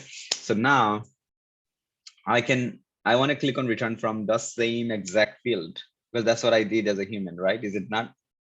Agree or disagree? Agree. From the same input field, I clicked on return. So that's what we exactly want to do. So I'm going to copy this much because that's the location where I want to do this. And I'm going to say dot send keys. And once I do this dot send keys, I have the ability to enter character sequence. So this is basically called keys, I believe, keys. Okay. Keys, and then dot. Now it gives me a whole bunch of option, arrow down, arrow left, arrow right, up, whatever it is. Let's see, I want to find something called enter, and that's it. Okay, so you're not gonna be totally alone when you write this automated test. You have a lot of suggestion and help directly from your IDE. So just keep that in mind. That's one of the reasons why we use IDE. Now, if this is something that you can get the same help from Eclipse, yes, but it will be a little bit less than what you see here. Eclipse it's a, I guess it's a tool for somebody who knows that tool very well, right? If you're used to Eclipse, you're not gonna like this. Okay, so now we opened and all that stuff, and it just stuck right there. Now we have to verify something. So now we're gonna do first. We're gonna verify with Java itself. We're gonna try to create an assertion with Java, and then we will use JUnit right after that. How many people remember if and else control flows? Did you guys learn that? If and else. Yes. Okay. Yes. You can Okay, have. good. Absolutely. Okay, so let me get started, right? So first thing is, if something happens, so when you have if and else, if something, so this is the condition in between, right? So if true, for example, then I want to say system dot out dot print ln. I can say like test pass, for example, test pass. Otherwise, the same thing, but test fail, right? Now, what has to be true? What has to be true for you to make the determination? What has to be true? So this true obviously is going to be always true, right? Because it's static. So now if you basically look through the whole page, or maybe if you find, okay, let's see. So now we have to make a determination as a, all right, let's see. If you find, let's say, on the first one, MacBook Pro, the word MacBook Pro, then you can say it gave you the right result, right? The first item, but this came from add. So maybe we should, okay, right here, right there. If this showed up in H3, MacBook Pro, Apple, then would you agree that it worked? Yes. Because as a QA engineer, we have to choose and say, okay, what worked and what didn't? What is our expectation? If you're expecting after searching MacBook Pro, at least apple.com show up, right? Yes. At least the apple.com shows up, then we can consider test pass, right? But obviously that is a very, big window, right? Apple could be showing up somewhere else too, but we can be very specific. We can say exact location, or we can say, not exact location. So first go with not exact location. Anywhere in the whole page, if it shows apple.com, we can say test pass. Okay, so let's do that first. So if that is the case, we're gonna create a Boolean, okay? And we're gonna say Apple site displayed, right, is equal to driver dot find element, driver dot get the whole entire page, anything on the page, get me back, right? I'm saying get me everything from the page. Then I can say contains, if the whole page contains anywhere something called apple.com. I'm going to copy this actually. Even MacBook Pro will be fine. Let's see. If I say it contains this guy, oh, it copied too many things. So I'm going to, if I see this guy, what is the return of this line? If it finds this apple.com, what is the return of this? Test passed. No, but not yet, right? We didn't even plug that in yet here. What would be the return? What is the outcome of this? Let's see. The homepage, Apple homepage. No, but what is the return type? If I'm saying contains, right? Okay, let's give you guys a hint. Okay. I'm gonna go write the same line again. Dot contains. Okay, so the contains is Boolean type. Yes. Yes. Yes. Okay, so if it's a Boolean type, what is the outcome? Regardless of what it's only, it can only have two outcomes, right? True or false. True or false. That means if the page has this text, it will say true, and if the page doesn't have the text, then it will say false. Okay, so then we have to, just like in Java, we always have to provide the data types for creating a variable. So I'm gonna give it a nice name so we can use it here. So I'm gonna say Boolean, okay, Boolean Apple site displayed, right? Go to this, and then I'm gonna go ahead and replace this. Done. Oh, just fix my code. Okay, that's good. So is this a good test at this point? Is this a good test? Won't you have to write something on in the else as well?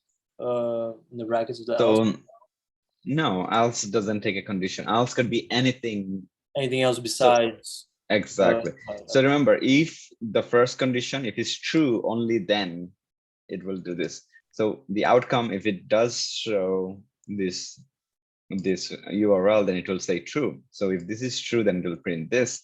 But if it doesn't show, then it will return false. That means it will go through this tunnel and it will not satisfy. Therefore, it's going to go to the else, right? Because now anything else aside from true will say this. Okay. So now we're going to run this first. And then before we run it, we close our browser. Okay. So driver dot close. And that's it. So we're finally closing our browser. So go ahead and run this real quick. It's probably going to be a solid test. It's not going to fail.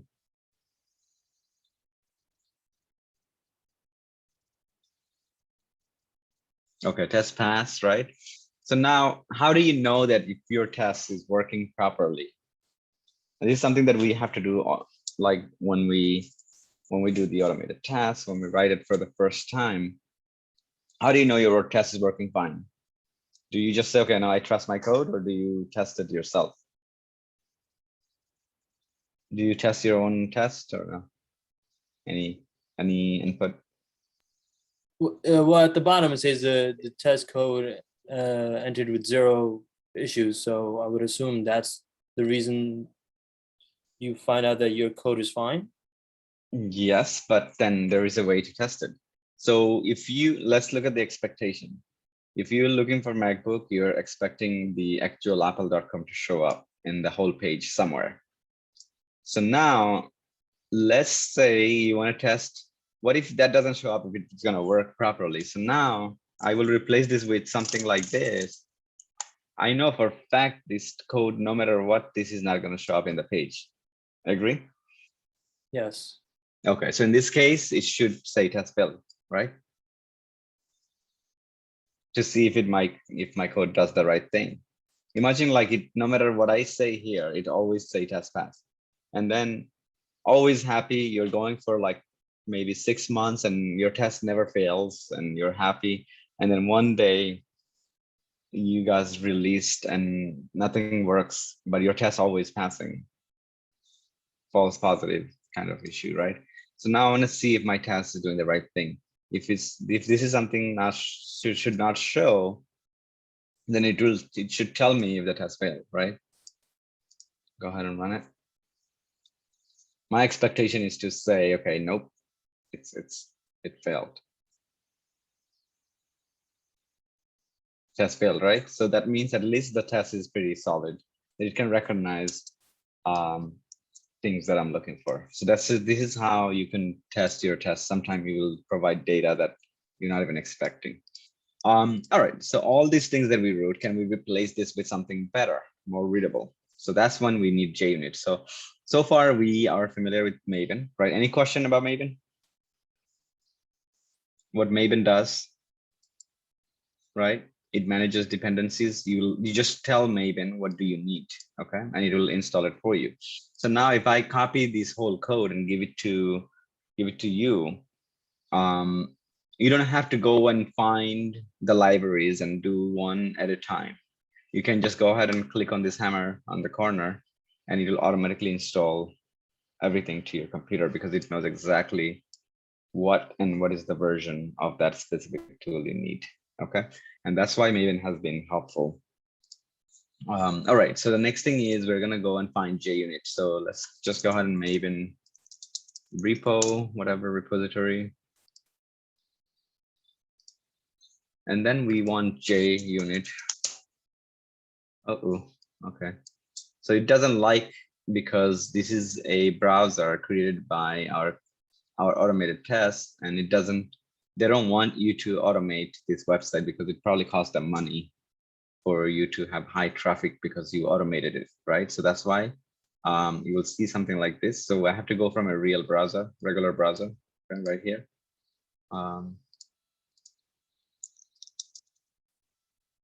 So it knows that when you're going from Selenium, because they don't want you to go and cost them more money, right? Because If you're causing higher traffic into the website and it's like non-profit because they don't charge you money, now they have to pay more money for the server.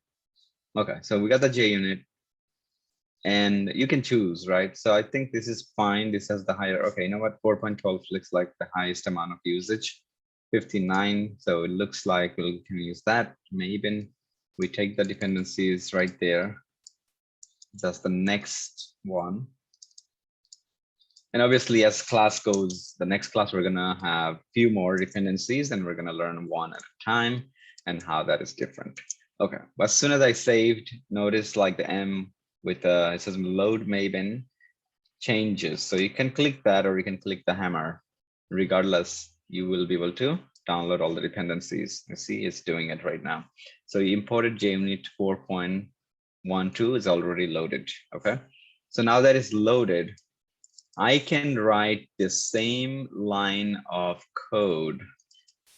You see now we have 1, 2, 3, 4 lines for the same thing. So I'm gonna use JUnit to replace this whole 4 line, okay?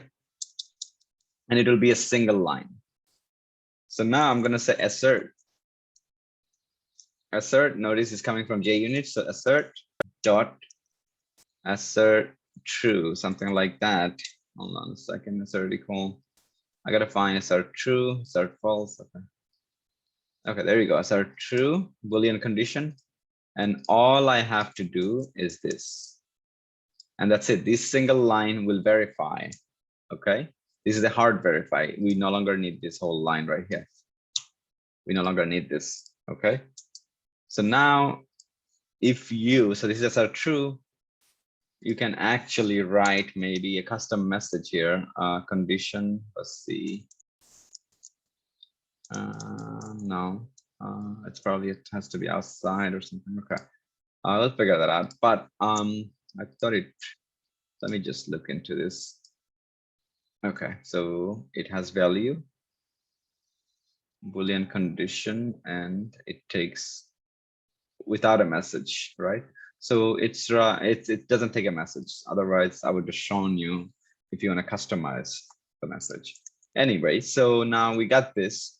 Let's say we will now test it again to see if our JUnit assertion, assert true, works properly or not, if it fails it for the same reason.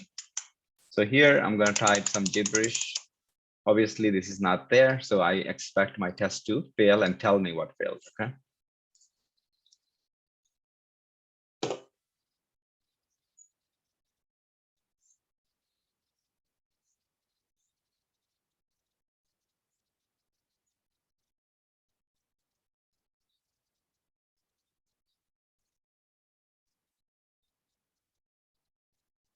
All right. So now, obviously, it's not going to close the browser because if it fails here, assertion is hard assertion. That means it's going to stop right there. It's not going to go any further. So it didn't even reach too close. Okay. So now you can see there is an error. It's not 0 anymore. It says 1. So now you have to go and kind of read. You have to read and say what it is. So it says, please, blah, blah, blah. Okay, let's see what is the class. Okay. It says error and then Selenium remote protocol, blah, blah, blah. Okay, let's see if I click on this, it tells me exactly where it failed. Find why could not be false. Okay. Let's see. It's supposed to give me a little bit better than what I see, right? The error message should be a little bit better. I don't see a right error message. Chrome driver was started. Rejected this is fine. Exception in main. Okay, that's fine. Error. I want to see more.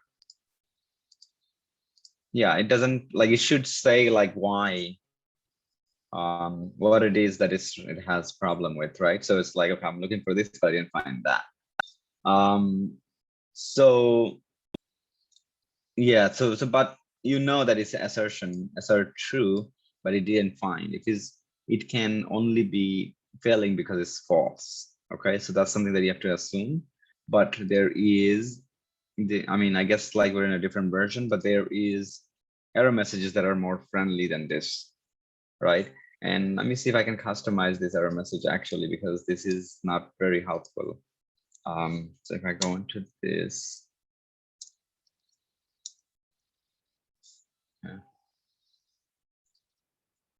argument remote. Okay, so we got the message string boolean. Okay, condition boolean string. Let me see this ejection. Promote argument. Okay, there we go. This is the message. Okay, so message has to be first, guys. The message has to be first, and then so I was doing the other way. All right, so now I'm gonna say the message is basically whenever there is a fail, what message do you want to show? So you're gonna say, like for example, Apple website did not display as expected.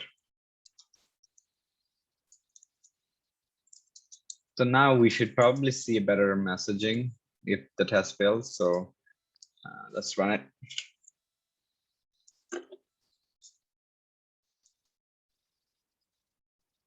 1, 2, 3. And you'll see like the browser never closes because it doesn't even get to that point. It failed line number 20 and it stopped right there. And now we got to go into this and we can see now we get a better messaging. It says Apple website did not display as expected, and it's the error. Okay, before it didn't say anything. So you can actually customize your error message. If you are expecting for something and it doesn't display that, you can always put a message like what kind of error message that you want your coworkers to see if this fails ever, right? An assertion is something that is going to fail. In Selenium, everything else, like for example, clicking on to link, it doesn't fail at all. Even if it doesn't click, it will continue. So you have to have some sort of mechanism. You want to wait for that link. You want to make sure the link is there, then click. Then you know for a fact it will work because the link was there to begin with. There is a lot of best practices that we can talk about, but we have to get used to this framework. How many people here think they need a 10 minutes break? If this was interesting enough to, because I know that we're supposed to do a break at maybe like midway, but we just continued. But I think we wrote one test case that is effective enough. We're gonna write one more for the day. Do you guys need a break right now, or we can continue and finish early? I think we should take break. Okay, so it's 12:55. Let's do a 10 minutes break. We will come back at, and I'll finish early since we're not taking half an hour break. So let's take a 10-minute break. So 1:05 we come back. We're gonna write few more test cases, and then your homework will be not copying and pasting this. Your homework will be just looking into this video and recreating exactly. You don't have to do anything extra. Okay, I just want you to recreate those test cases. I have a question. Once you download Maven and JUnit the first time, do you have to continuously re-download it, or is it just that's it? That's it. That's it. Okay. Once you have it, because you have that in your external libraries, the only way you're going to lose them if you decide you want to empty out the whole external library for any troubleshooting reason. You're having unexpected problems or something, and you want to get rid of these guys right here. Right. Then you can, yeah. Another random question. So let's say you have the job and everything is ready, and I guess they offer to give you a laptop so you can do your work and whatnot, or you're on the site and they give you a laptop for work, and they already have this downloaded. You don't really have to necessarily know how to download it, correct? Well, you are gonna be a QA engineer, right? So once they give you a laptop, it doesn't mean it comes already Comes with it, right? Yeah, they will just probably give you Slack and anything like general things that you need, like communication, your email system setup. Those they will do. Those like your IT team will set up for you on your computer. But the framework, the automation framework setup is going to be you or your manager or your lead. So you join a company, and for whatever reason you don't know how to set it up, your lead is supposed to come and help you, or whoever is the person who initially created this framework is supposed to help you. Now, what they do, the best practices is that they create a document, step-by-step document. So it's called README, and that document will be right inside of the repository. So you're gonna have to find that document. You're gonna read one step at a time, and then you're gonna have to set up that way. And they will write all the possible steps that you need to take in order to make the framework work. But even if you have experience, you may be able to set up, but you may not be able to run it, because the run option, the way you see right click and run, is Mhm. because I am not making any complicated situation here. What if I want to, in part of the run, what if I want to run with Firefox and I want to change on demand? What if I Right. want to Yeah. run on So, different browser, different machine, different environments? So right. now you have to provide that kind of input, right? So now your framework takes input. Now the input needs to go inside of a variable, and it is called environment variable. How do you know the name of the environment variable? If I wrote the framework, I named it. Do you know that? You don't, right? So that's when you join a company, you can set it up, but you cannot run it. You have to ask them like, hey, can you help me run the test, at least one test, and I'm good to go after that. And that's how you're going to be acting. If they give you an assignment, and your first automation assignment, you go, hey, is it okay we pair together? I don't want to make mistakes. I don't want to reinvent any wheels. I want to learn the best practices. Let's pair up. So now you pair up with the other person. You sit down, they walk you through, and then you write your first test. And after that, you don't need any help. So similar to that, when you join a company, manual test cases, manual, anything to do with testing, you cannot assume that, oh, wow, I have 6 years of experience on my resume, and now I have to pretend this and pretend that. No, you just tell them like, hey, is it okay you show me the first one? And that is totally a fair, thing to do. And that'll be easier for you to get up to speed with your coworker that way, instead of like kind of assuming and say, okay, I assume that it has to be done this way. Now you spent 10 days, or even you came to us and we assumed, and we basically did all this extra work. And at the end, your coworker said, no, all you have to do is this, right? So that's why every company has their own standard. When it comes about the norm, when it comes about the process, you're gonna have to ask. You're gonna have to basically do it on the first 2 weeks. So even if you ask a very basic, stupid question, they don't come back and and say, oh, whoa, wait a minute. So the first 2 weeks is like your way to ask, and you can always say, I'm so sorry, this might be a basic question. It's because I just joined and I feel like everything is new to me. How do you guys handle this? How do you guys write a new bug? Where do you write it? Also, another question before we go on break is, how do you apply the same process if you get a job that's remote?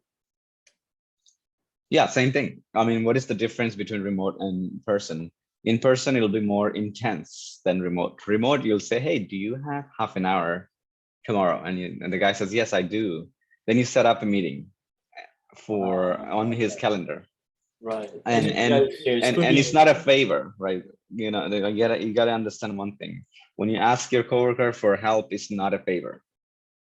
It's part of their job, right? Because you just join, and everybody has the responsibility to get you up to speed. So what you do, you set up a meeting, and then you say, okay, hey, so I was looking into this, and this is what I'm facing. Can you just explain to me like I'm a 5 years old, and then just sit back and relax and just listen, right? And that's the easiest way you can do. Like if you go into a meeting and you're basically like, oh yeah, I got stuck here and I got stuck there, and this is what happened. It's better just let them drive and say, okay, look, I tried this few things and I'm stuck in some point. But anyway, I would like for you to go over the whole process. Right. That'll be helpful. Can I record it? And then they will say, okay, sure, you can record it, and you record. But if they say, no, we cannot record it, you still have a phone, open up your phone and just record it with your phone so you can use it. One piece of advice that I'll tell you is that never ask for the same information twice. If you feel like this is important information, write it down. You're supposed to be a detail-oriented person. So imagine like you come to me and you say, okay, how do I do this? And I tell you, and then tomorrow I'm like, hey, Jewel, can I ask you the same question again? How do I do this? And I'm like, oh God, it's just a different impression, right? So it's okay to ask as long as you retain the information rather than losing it and always ask similar question, same question. Yeah. All right. With that said, these are very good information, and I expect you guys asking these questions throughout my classes. So that way, not only we can learn about this automation, but we can also learn about how to be able to handle different situations. All right, with that said, since we are already at 103, we come back at 115, okay? And then we continue writing a few more test cases, and then I will explain the homework for the day. Yeah, and then everybody can have a long weekend, the 4th of July. So I don't want to hold you guys any longer. Let's do 115. I'll see you guys in 115, guys.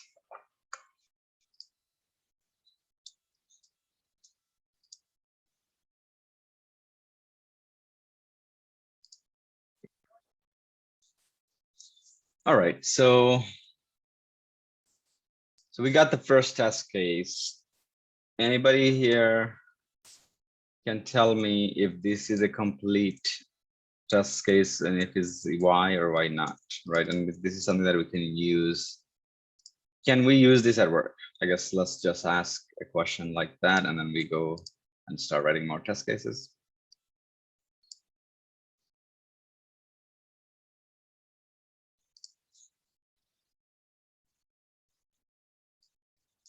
All right, I hope you guys are back by now.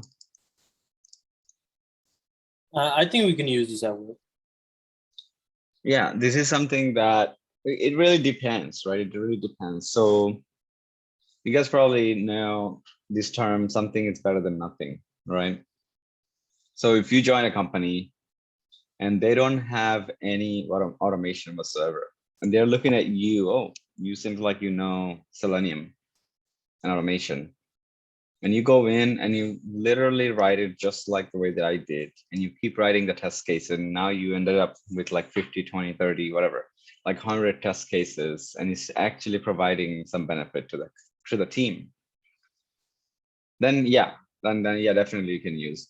But there is always a good practice, and there's always that when it comes about automation, we focus more on the efficiency and the maintainability and reusability, right? So when you write automated tests, and you will notice few things that you can use over and over again.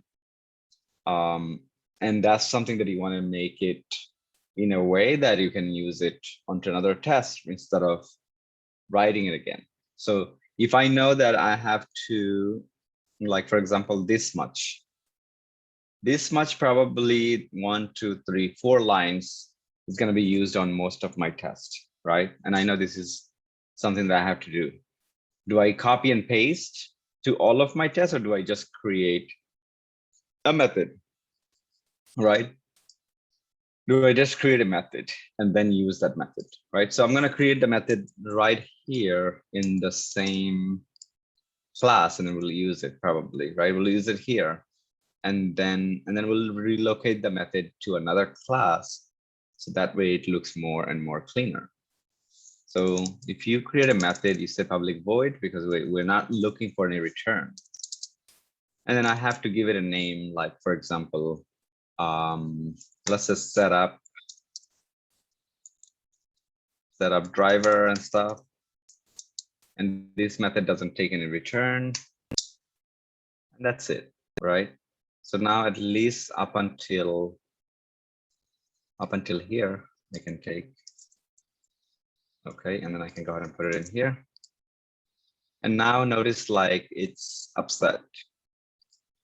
It's, oh, driver, I don't know what driver is, and all of that stuff. So now we have to probably expose the driver, right? So you see how the web driver is. So we'll probably expose this guy to be outside.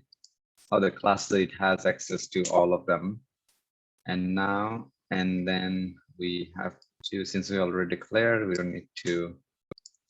And that's 1. And then let's see why this guy's upset.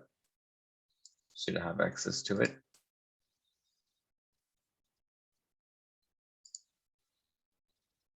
Web driver. Okay, and then set up.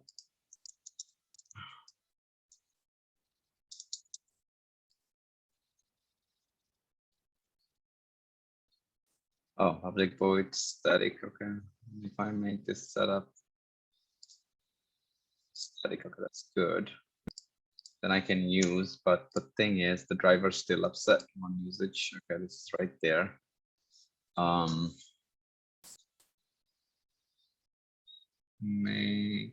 Make firestest driver static also.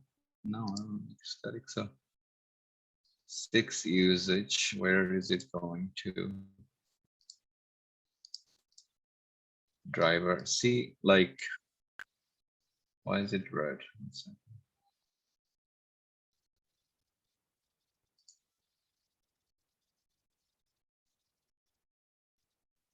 Okay, so then I will just probably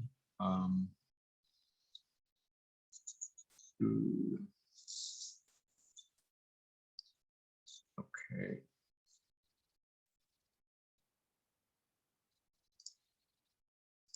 Static, okay, that's fine. I have to do static, okay.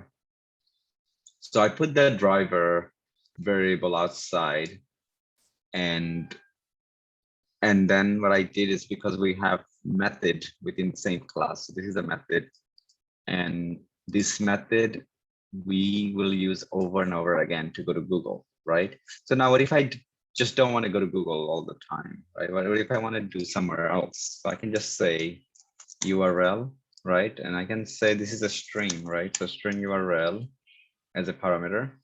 And then I can just replace this guy right there. So actually I don't even need this line because it's already assumed to be an URL, right? So now here I can provide the URL. Okay, so now I can say google.com. This is where I want to be, and that's it. Okay, so setup driver, and it's going to immediately go to the URL after the setup. Okay, so let's go ahead and quickly run this to make sure it works. Okay.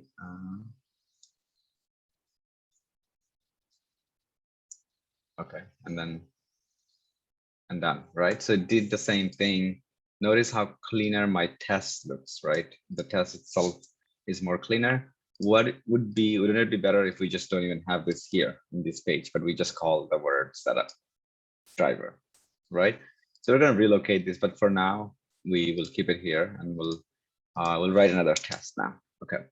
So now that we have this, our second test case, it will say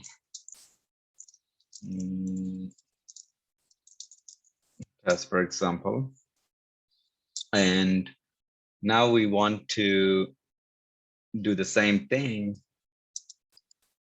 And okay, so this closed it, and then the second one is right there. And instead of Google, we want to go somewhere else, right? So it could be, let's see what website we can go. I'm gonna find something. Mortgage. YouTube. I wouldn't go to YouTube because it's just video and stuff. So we don't have a lot of learning.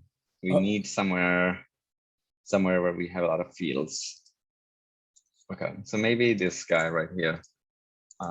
So right there, mortgage calculator. So we go into mortgage calculator. Notice it will reuse all of these lines here, and then we can do more tests. But I think it's better we relocate this, and then we can just have a new class for this test. But let's just continue, because now it doesn't. This will also run, right? Because it's part of the same class. So I'm going to relocate it. Actually, it's probably better. So this becomes more like object, right? So now this is inside of the test. We have our first test, and then I'm going to go into the Java. I'm going to create a new package, and I'm going to say objects, right? Page object or whatever it is.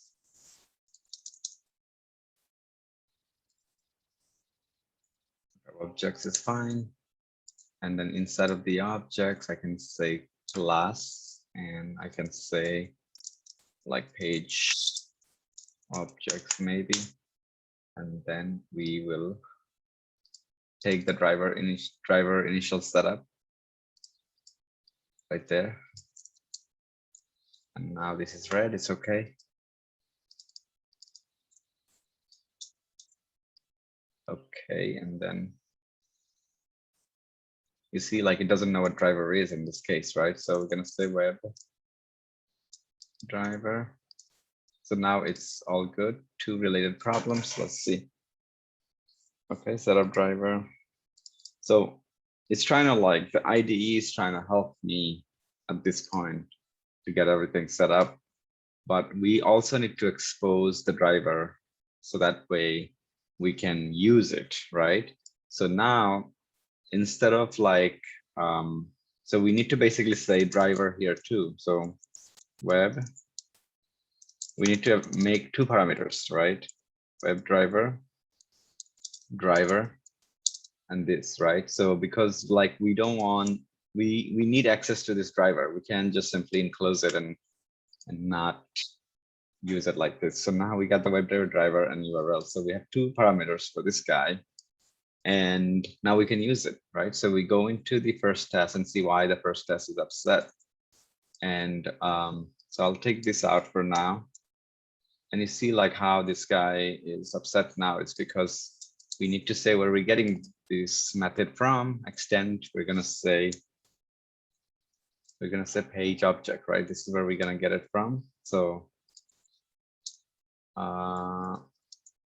page objects. So we're extending from page objects, and then we have to provide two. So you see the driver is missing, is automatically recognizing this, right? So and so driver is actually driver, and this is going to be a little bit confusing, but now it's all good to go, right? So we declare the driver outside, and then we provide the driver directly in here. So it is still the same driver instance. Any confusion?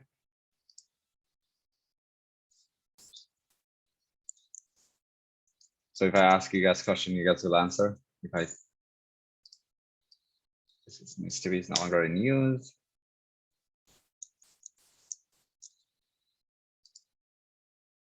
So we all good, yes.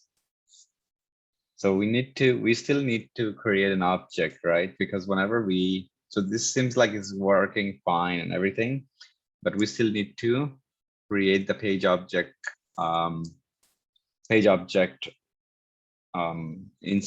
that called?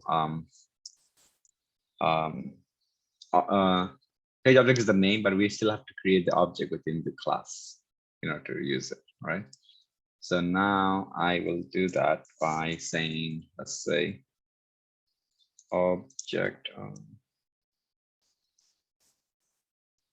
It has to be the same name. So page object, and I'm gonna say object. Okay, my object, whatever. Object is equal to page object. It has to be new keyword, remember. And I'm done, right? So now this guy will contain, one second, copy this, dot this, that's it.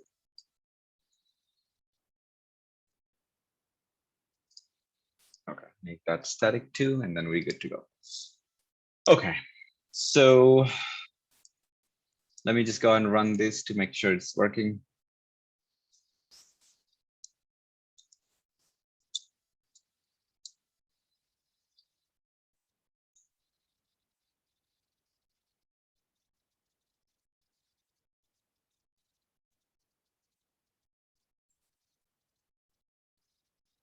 Okay, it opened up right here. And then driver first test, queue, send keys. Okay, I just want to see what it is that is the problem. Okay. First test, and the second one is the problem, right? And it says Chrome driver was started. Create breakpoint. Okay. What is the problem here? It is the same driver, but why do we have to do static? I mean, you can probably remove the public static. Public void is fine. Web driver, we just provide this one right here. And we go back in here, we no longer need to do static. Okay. I don't know why we have to do static though.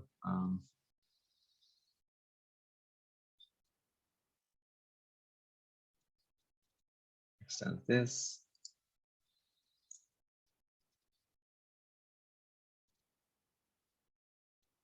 More action.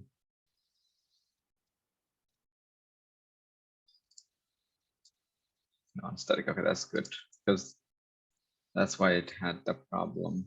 Okay. I'm gonna run one more time.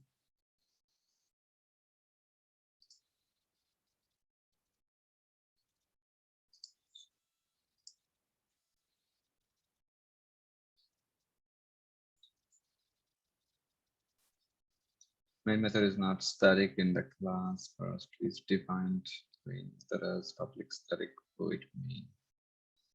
Oh, so we probably have to also main method. Okay, so we missed the word public. Nobody corrected me with this one.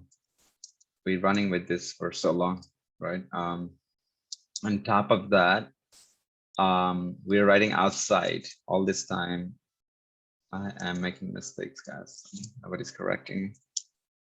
Okay, so that's fine. Initialize driver variable. Yeah, I did that.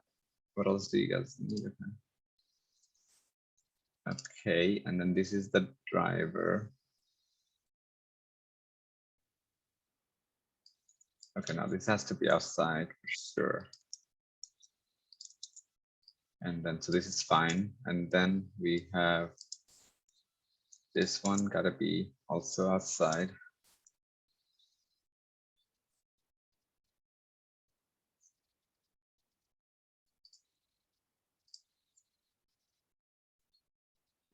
Do we have to use this keyword, this dot driver?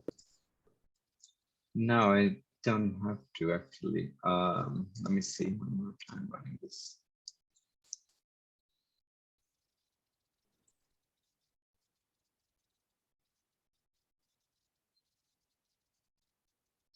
It's running fine, but we have a problem. But please, this. I wish this was more useful. Exception. Java. So this is where we have the problem. WebDriver. And then this is okay. I'm gonna see with the method my object setup driver. I think it's because of you have declared the instance static. Yeah, it could be. So this is fine. This is not static, which is fine. And then if I go back, yeah, that's what I thought, but it's static. Okay.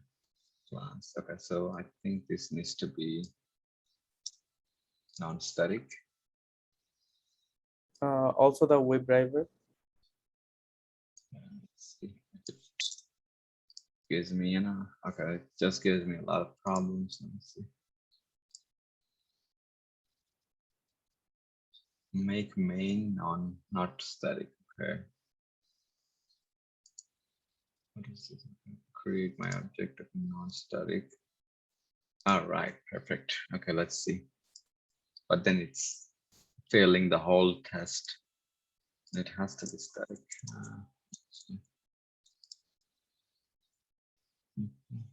Okay, I'm gonna go back to this one to public void setup driver. We got two methods. Okay, so it's not returning the driver. Okay, we need one. So we actually have to create two methods, right? So get URL, we can expose it outside. We don't want to. We have to have a return type because it's not returning back anything. So driver is equal to new driver. So we have to return this not void public. Okay, so if I do return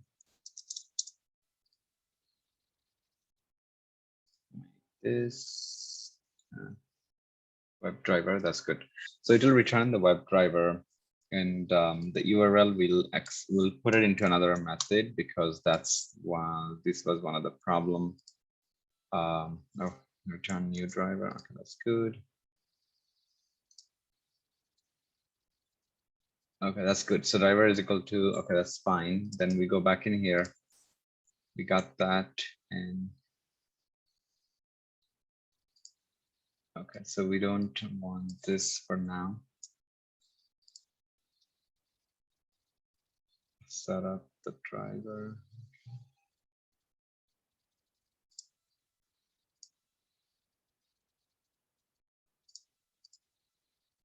Let's see.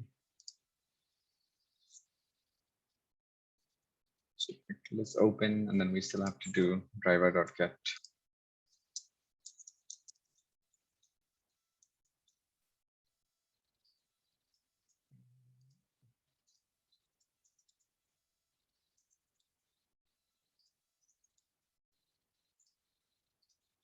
Okay, so it opened up, and then this one. You have to do next.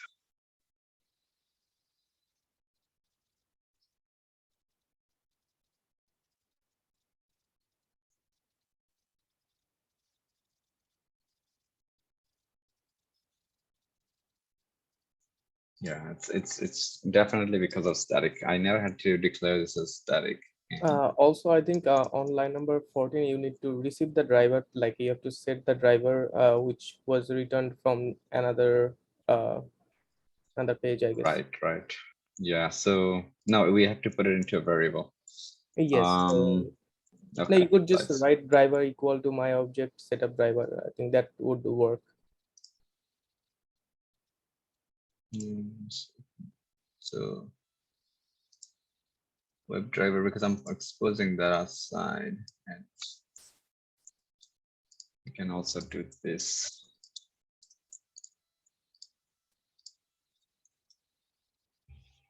This is my object.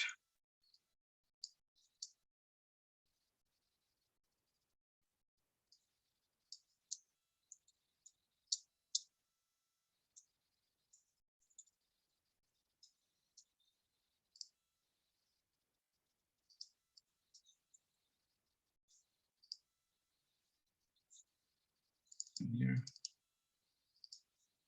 Web driver, setup web driver is this. It's returning web driver.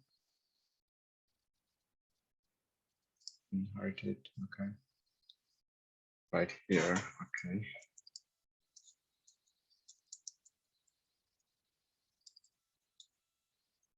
Page object, okay, I just want to see if I did this correctly. Page object is equal to, okay. My object dot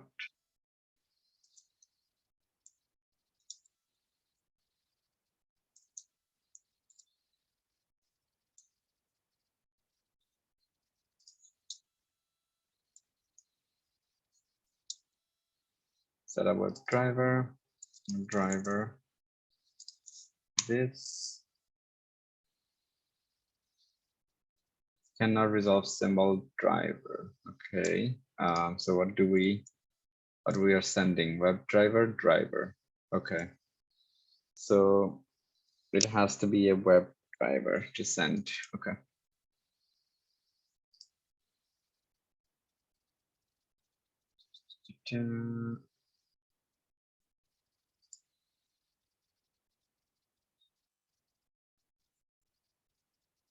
Driver, okay.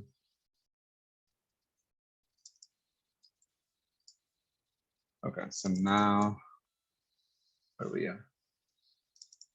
Test. Okay, so now here we have to actually send this as a web driver. Web driver.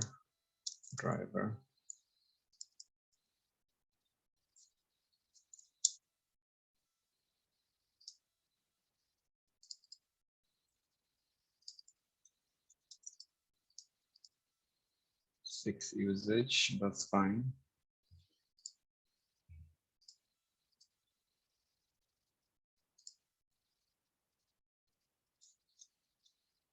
Create a field. Okay.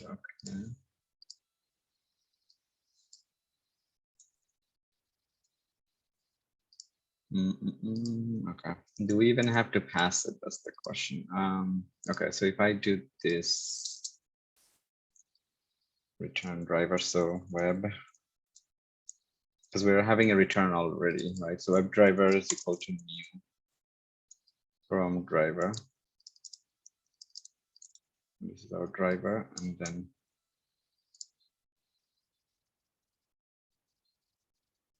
already defined. Okay, so we get rid of this, and then we have to say return driver. Okay, so now this just gives us, we don't have any parameter, right? So in this case, later in our class, we can change between drivers if we need to. So now that we have this, we go back in here. So it doesn't take any parameter. And it doesn't have to be this way, actually. So now I can say driver is equal to this web driver. No. Web driver and driver equal to this, but my object needs to be make this static. Maybe it's going to, let's see.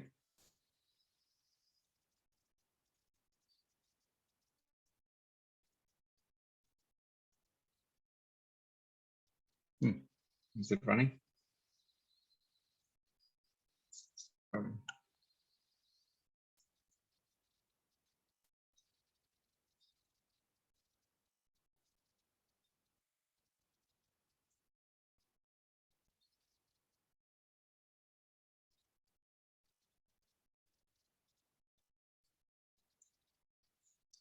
Open up the driver. Okay. Oh, there you go. Did take a little bit of time. Okay, perfect. Okay, we'll clean this up in the feature class, but yes, this might be a little bit confusing to you guys. So now that we have our driver object, which is outside, right, which is right here, we can simply access from any class, right? So we had a first test, which is done, right? So I'm gonna go ahead and create the next test, and that will be for the mortgage. And we have maybe like 20 minutes anyway. So what did I just do? Okay, probably pasted this somehow. Okay. All right. Any question at this point, guys, before we move on to the next test case? It's a lot of cleanup that we have to do. No questions? I think I just had to rewatch this as a video again just to see the things over again. That's about it. Yeah. Can you guys see my screen? Because it says it's passed. Your screen sharing is passed. Like that. Let's see. All this time you guys were able to see my screen? Yes, I can see. Yes. Okay. Okay, cool. Just want to make sure. Okay, so let's go move on to the next test case. I want you guys to tell me a test case for this. Hold on, I'm going to bring up. And then we'll automate, and then we'll call it a day. Mortgage calculator. The next class, I expect at least 2 of this test case, and you can go as comprehensive as possible. You can maybe add a few more extra test cases. It's really up to you, but it's not required. But I want to see next time, at least you guys have this much set up. But we have to Okay. use a different website, right? No, you can use the same. It's fine. The goal is to make sure that you have this working. So the next class we can say, okay, here is the new website we would like to automate.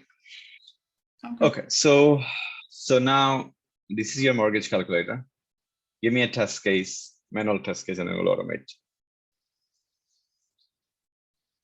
What we want to, just give me one test case that you guys agree to automate, and we'll automate that. The home value? Which one? This value you want to validate after entering this data, or Yes. Yeah. You want to see monthly number. Let's say your home value is like 700,000, right? And your down payment is like only maybe like 20,000. And then see the rate. Oh, not this. This is going to take us to something else. But calculate basically, and then at the end, calculation is done. We just want to validate your monthly payment. That's it. Okay. Oh, this is 70,000. Okay, that's why it was so low. 1, 2, 3. That's good. Calculate, and you just want to see it displays the monthly payment. That's it. Okay, so we're gonna do this. So that means as for our test case, we're only going to interact with the home value and down payment, and everything else is gonna be default. Okay, so this is just for the interest of time. We can definitely interact with more. Okay, so I'm gonna copy this as a base link and then go into this test package, right click from there, and then new, and then Java class. Okay, and I'm gonna say mortgage calculator. Mortgage.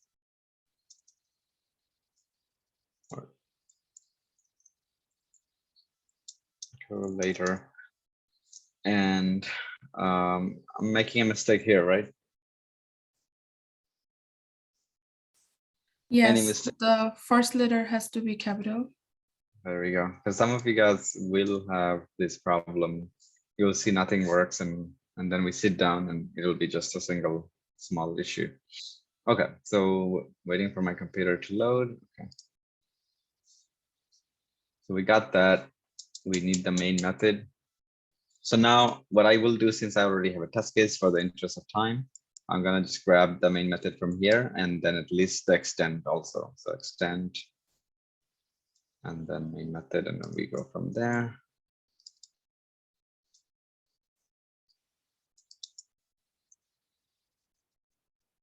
Okay, and then so we are extending this because that's what we are gonna grab our driver from.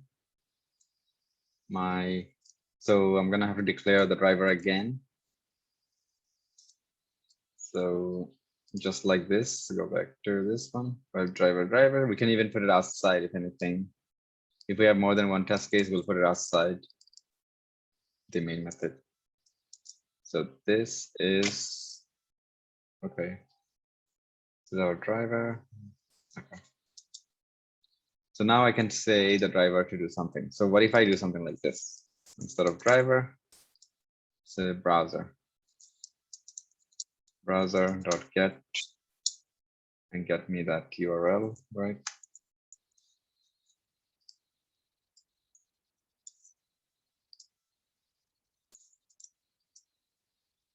Okay, so this was our URL. But what if I just do this? It really up to you how cleaner you want to make this code look like.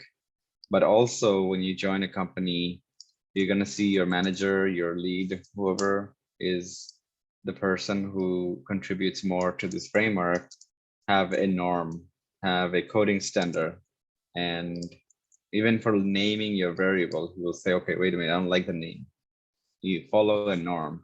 So every company, every team has their own convention and norms that you'll have to follow. You can't simply just say, no, this is not how I like my names, right? You just follow what they follow, right? So that way the whole framework has a similar name and it matches with everything else instead of you disrupting the whole general workflow or the coding standard.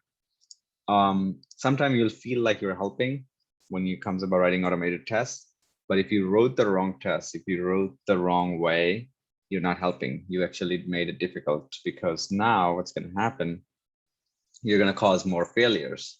Your test is going to fail, and then somebody has to go in and investigate why the test failed, right? So that's why we have to make sure that we're creating our tests as bulletproof as possible.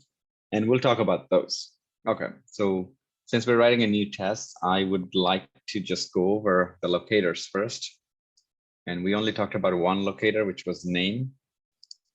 And how many other locators can we use, right? So think about the 7 type of locators. Number 1, you got the ID. Interview questions, which locators do you like? What is a locator, guys? Who here knows what is a locator? I'm gonna ask every single one of you guys here the same question. What is a locator? Why do we need a locator? We just automated one test case with code, okay? Right there, go back. My computer is kind of slow right now. Oh, okay, I know why, right? Is because all this time we have been opening Chrome and without closing it. So I have like at least 10 Chrome browser open. So I can move some of these. In the meantime, somebody tell me what is a locator and why do we need it? Is it important at all? And how can we get the best locator we need? What is the priority in terms of choosing a locator? Is it to locate the elements in a web page? Mm-hmm. When do you choose ID versus class? When do you choose CSS versus XPath? When do you choose link text versus partial link text? You know what I'm saying? So now if you, let's go into the website that we're automating. Right? Where is it? 1 second. Too many things open. I'm going to close view.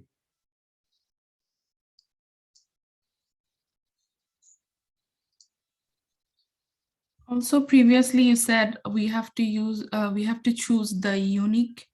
So make sure it's 1 of 1. If it's more than 1, Selenium doesn't support that. Something like Okay. that. So let's see, we make some decisions right now. Okay. So now let's say we want to type the home value and we want to replace this value with something that we want. Okay. I want to click on this and I want you to tell me what will you use. So this is the HTML code.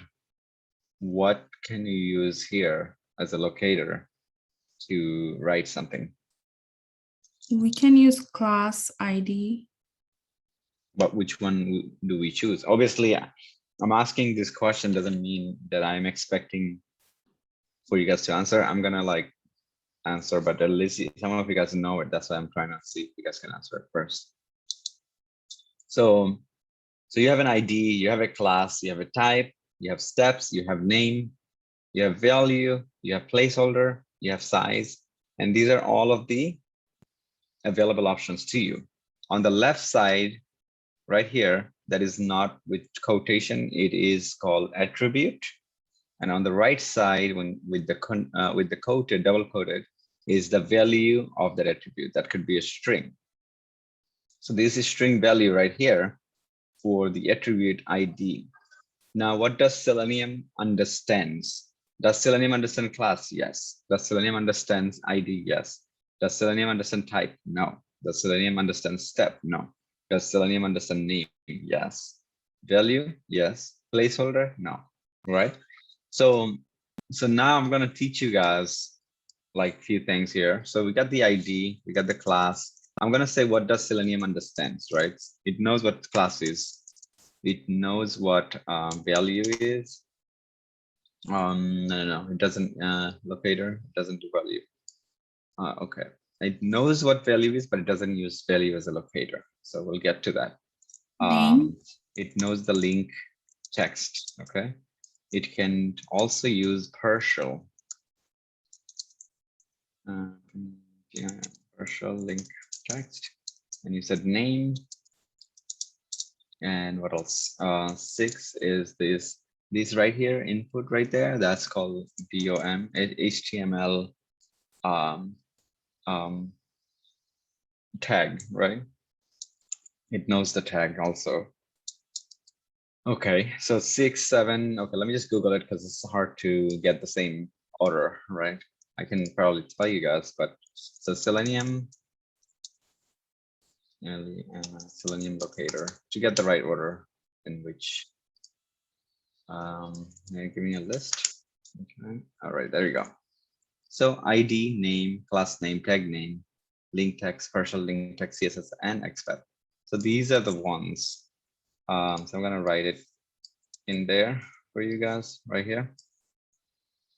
So now the question is, which one do you use and when? We don't use all of it, do we? We can use definitely one or two at a time if we need to. We can combine one or two.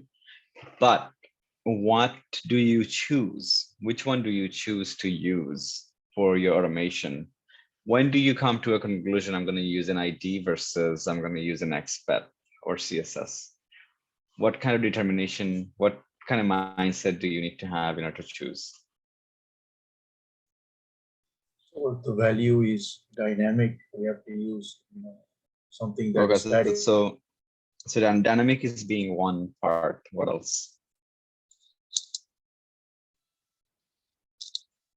That's just one thing, right? If the value is dynamic, which is fine.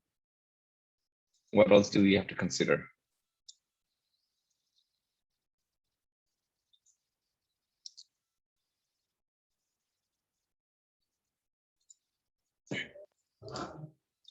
So you know that the value has to be dynamic, right? And all that, but we have to also consider what is available to us, right? Because sometimes you'll see like developers, they don't even put an ID.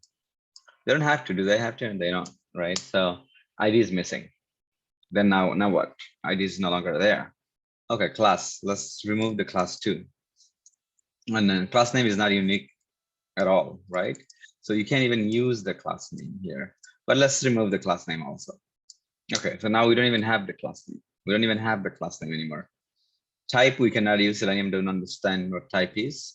Name, it does. So let's say name is no longer there. Somehow developers didn't put a name. So now what do? You know, so you're gonna face these situations where none of these things are available, and maybe one or two things are available, right? So what do you do after that? So now this is the box you want to type in, but now none of the option that Selenium understands right here, ID, name. Do you see anything available to you that you can use that Selenium understands from the list? No. Tag name. Tag name is there, but you know how many field has the same tag name? Yeah, so we Is can it- use CSS selector or expat. Yeah, so now in this case, because you have nothing else, like none of the other good options, ID, name, class name, right? Even tag name is not unique. So tag name you can use for sure, but it's not unique at all. This is probably the last thing you want to think about. Even the link tag, this is not a link, this is the input field. So these two is out of the equation. And now you have to choose and say, okay, ID is not there. Do you just invent an ID? You don't, right? Every time you refresh, it will not be there. You can edit it here, but it's just your copy, right? It's not going to be there forever. So in this case, you right click, okay, and then you click on copy, and now you have a few other options. You got the expat, and you got the CSS locator is called selector, okay? So remember, CSS and expat. And they're supposed to be more reliable and unique. When you have no other options, you go with them. But we're going to teach you how to create your own CSS selector and expat, because when you right click and copy and you click on the expat and copy that, you get a very long one. You see how, I mean, this looks very messy. It'll work. You see one of one? It's selecting one of one right there. Oh, sorry, you can probably see it right there. Okay, right there, one of one, and it will work. Okay, this expat will work, but the problem with that is it just looks crazy, right? It's just insane, right? It's long, and also it has dependency among other section of the application. So for example, it cares about the section 2, and then there are multiple containers. And the problem with that is if something change here, your test will fail because it has this hierarchy. It basically relies on the other ones. Somehow this div is missing, maybe like the developer made the change.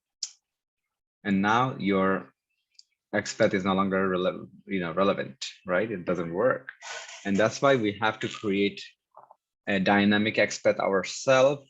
And same applies to the CSS selector. If you just right click and and just copy the CSS selector. Let me just copy one for you.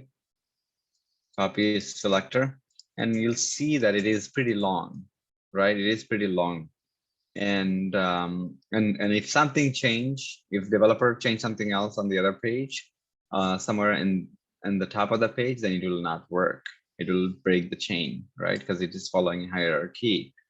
And that's why we have to create our own CSS selector. So I'll show you guys how to create one, just as an example, but we have a deeper class. We're gonna go a little bit more deeper into creating the CSS and XPath, because that is that is pretty much essential in order to be really good with writing test automation. So for example, type is a number. So we cannot really use type number because everything else has the same type as number. So we have to look for unique, something unique. So you see placeholder is 700,000, right? We can actually use placeholder, but this changes if we change, right? Okay, so if I do 600, 500, let's see. Okay, no, it doesn't change. That's great. So placeholder, since it's unique, I can use placeholder for CSS selector. So if I want to make a CSS selector, boom, 1 of 1. See how easy and nice it is?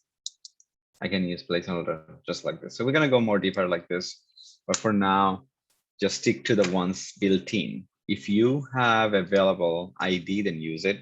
If you have class, use it. If you don't have anything available, then you right click and use the XPath or use the CSS selector. Okay, either one. And then when we do the class where we go in and creating those CSS and XPath ourselves, then it'll be better. Now you will be able to make it easier for yourself instead of making sensitive, very sensitive XPath and CSS selector. Okay, we want relative. We don't want absolute. Okay. All right, so let's go ahead and target this one. So now I know that ID is there. So I'm gonna just check if ID is unique. Okay, if you want to check ID is unique, you copy the value, okay, and you go into the search in the bottom. You just do Control F or Command F, and you'll be seeing this window. You go ahead and put a hashtag in front of the ID and then done. Okay, so this is a unique value, as you can see, 1 of 1.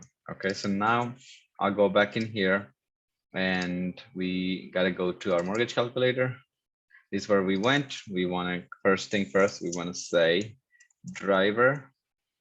Okay, I want people to tell me where am I making a mistake. Find what is the mistake that I'm making here? Why the driver is red?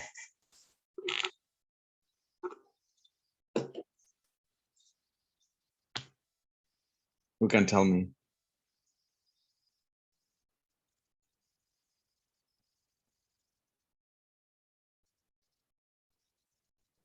Because you named the instance browser instead of driver.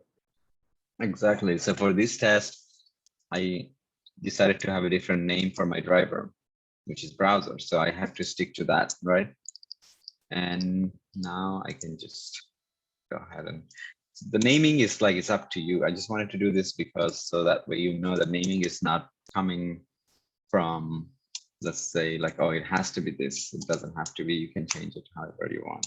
So now I need the ID. So you see how by is already red, and I will talk about those also. So home value, I gotta just copy this. Put that dot send keys. I will go ahead and type maybe like 800,000.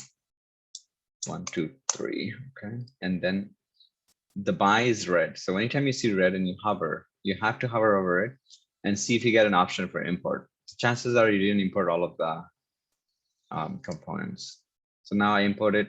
So now by is good to go. The next one that I need to put is the down payment, and then we can calculate and get it done. So down payment has an ID also. So we're lucky to have actually IDs for these things, because when you join an actual company, they don't care about the ID. The developers, you can actually tell them and they'll say, yeah, we'll do it, but we don't have the time right now. And sometimes developers don't have a lot of choice to, it's not like they don't want to, it's just they don't have the choice. to create those IDs is because the modern UI, the modern technology they use for the UI doesn't allow them to have a lot of control over the component. The component gets created when they use the name and basically create the instance of the component, but they're not allowed to mess around with the inner mechanism. And that's why developers will say, I can't, right? So that's when we have to make the best out of the XPath and CSS selector if we don't have anything else. Okay, and some components, I guess most components comes with names or ID or at least class name, right? They have to make it somehow unique. And we have to just use our judgment and see which one we want to use when there is multiple attribute and values out there. Okay, so now that we have these two, down payment, let's do like 20,000. Okay, and then the next thing is we have to click the calculate, right? So submit. So type is submit. So now we can probably use type is submit unless there is not unique. So Command C. I just want to see if it's unique or not. And then I see that there is 3 type. Okay, so we cannot use that. Okay, we cannot use just the submit. So I'm going to go back to this. I'm going to see if it has a value. So I'm going to use the value calculate. Okay, so I'm going to just go ahead and create my own CSS selector. So it does have value. I'm going to use the value instead. Seems like more accurate. Okay, so now I see is 1 of 1. So we can just use this. And I'm going to go back here. Click on calculate. And I'm going to say browser dot find. You still have to find element, right? By at this point, we can say CSS because that's what I have. CSS selector, whenever you put this bracket, it becomes CSS selector. Not send keys, we have to click right there and done. So let's go ahead and run this real quick. And this is the second test we have.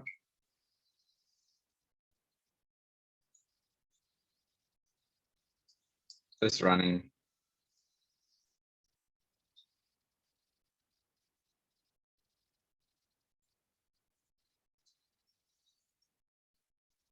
Okay, and it did click, right? So we just have to now 820,000 and then stop. So we want to see this exact payment. But then can you for sure say this is going to be exact number? Because what if the PMI number changes? What if the interest rate changes? Because this was a default, right? So for the day, whatever is the day, the lowest interest rate will be picked by this tool, correct? So can you for sure tomorrow, if you run the test, can you for sure you can say that this is the number it's going to be? If the answer is no, you cannot be sure, then you can actually at least give a round number. You know, so we can say it should be between 4,800 to 4,900, something like that. We can also validate that amount. We cannot be lower than that for sure, but it cannot be higher than that also. You see what I'm saying? Like we have to make some decisions whenever we do this kind of validation. You can also take the interest rate and do your own calculation and then get the exact amount to validate, but we don't have the time today. It's already 2:08. So what I will do at this point, after the calculation is done, I can make sure that these displays, right? And then we're good to go. And you can say if it's greater than 4,000, we're happy. That's it. Okay, so any question on that decision that we just made to choose a round number rather than exact number? I can do exact number, it'll pass today. Tomorrow, if the rate change right here, then it'll not pass, okay? So the first thing first, if you want to check this number, you want to right click, you want to inspect, and you want to see what is the value. How do we even grab that value, okay? So now if you go in there, and this is the value you want to grab. This is a string, by the way. So now what I can probably do, right click and then copy the locator and see how complicated that is. But you have your class name right here that you can use. You can also validate the mortgage repayment summary. So if I didn't have this, let me see. If I didn't have this, mortgage repayment summary is still there. Okay, so that's not a proper test. This is good. And then, okay, so we have to grab this exact number. Okay, so assuming we did the calculation, we know this is the number we want and we want to validate. So if I want to grab this exact number, I can copy selector. Easy way to go for all of us here is just get this and boom, you see? And that's it. This is the locator. Okay. Now I can probably make it a little bit smaller. We don't need all this hierarchy in the beginning. I can reduce and I still have a better, right? I can probably also reduce up to here is because this is where the difference branch is going out, right? So I can probably at least change up to here and we're still gonna be fine. Yeah, it's still 1 of 1, so that's fine. So I'm gonna copy this. I'm gonna go ahead and grab that value. And I'm gonna say, I'm gonna give myself some calculation time. So I'm gonna say thread dot sleep here, 500 millisecond, 5,000 millisecond right here. And the reason why is because It's a spelling wrong. okay. Let's see. And okay, so thread is there. And then if you want to do sleep, it will need that exception. So you have to add that and so we'll add it right there. And we're good to go, right? So in this case, we have to grab that value, right? So browser dot find element. Anybody here know how to get number, strings from the web element? Dot find element by CSS locator. And then this is our CSS locator. So I'm going to put that into a variable. So if I want to put this web element to a variable, what do I do? I want to give it a name, right? So I'm going to say web element, right? And I'm going to say like monthly rate or monthly bill, whatever monthly payment, payment. Okay, so this is your monthly payment.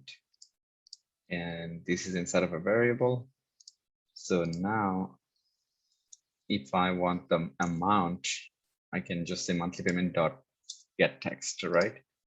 So I'm going to print out something just to see if it prints it correctly. Out dot println. So monthly payments dot get text. And we're good to go. I just want to see if it prints it and then we go from there. This is just to see it up until here where it's working fine.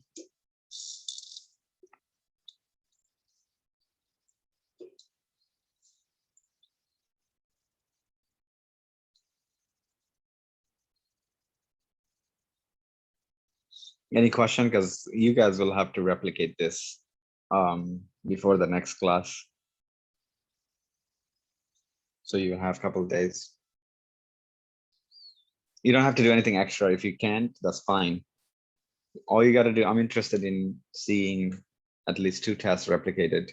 And even if you cannot do at least the object that we created, and at least you can create like the classes directly, still acceptable. And if you guys need help by, let's say, maybe by Monday, I guess the holiday is making it difficult, but if you guys need help, just reach out.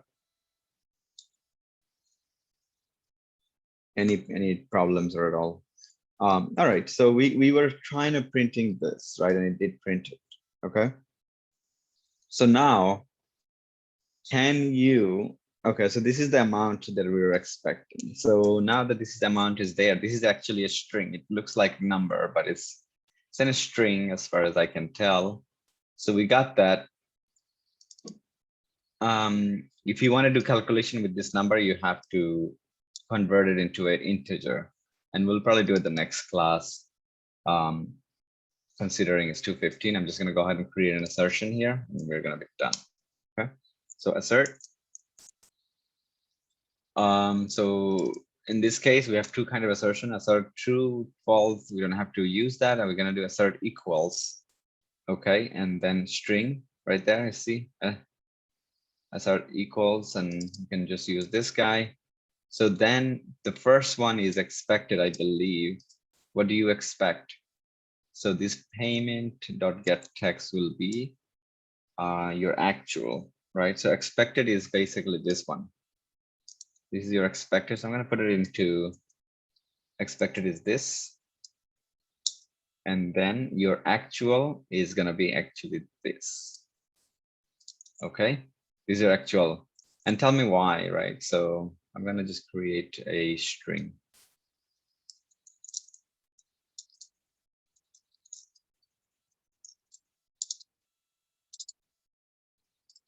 Somebody tell me why this is an actual number, actual monthly payment. Actual.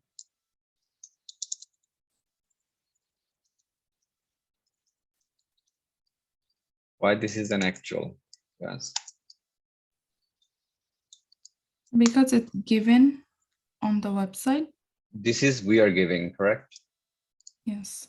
This is our expectation. This is we are giving, but this is we're grabbing it at the time of running the test. So if tomorrow something change, then it's going to grab the right number and then it will match. But this is something, this is static. This is what we're saying. This is our expectation. So I'm going to go and run this. And if it passes, it's good. Tomorrow, this test may not pass. So you have to make sure that it has the similar number to make it pass.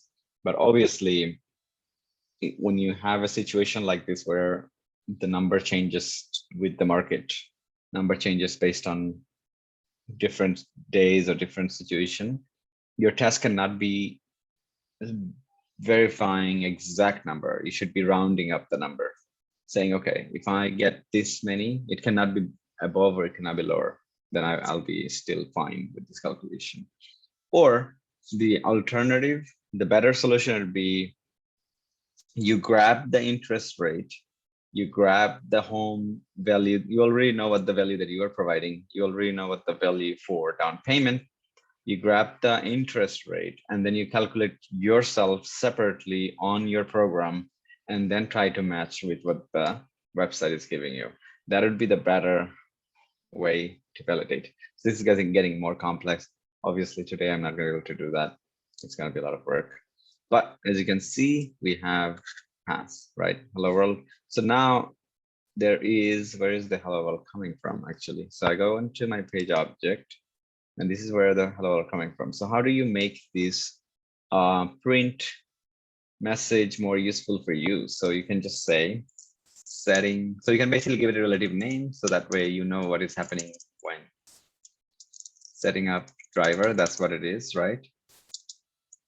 And then once it's done and returned it, then you can say Chrome driver. So then you can say driver is done. Driver setup done, right? Something like this. And then so you know the driver started and all that stuff is done because it will not move on to the next line unless it's, you know, it's good to go. And then you go into your test, you can say like this, you can say starting test. Test.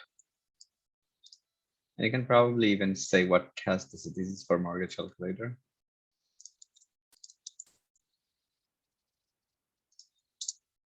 Okay, and then you know for a fact the last line, if it goes to the last line, it passes. Otherwise, it will stop right here, right? So you can say passed. Or okay, now, so let's see something like this. I don't know. Now go ahead and run this, and you get to see a little bit more feedback from your code.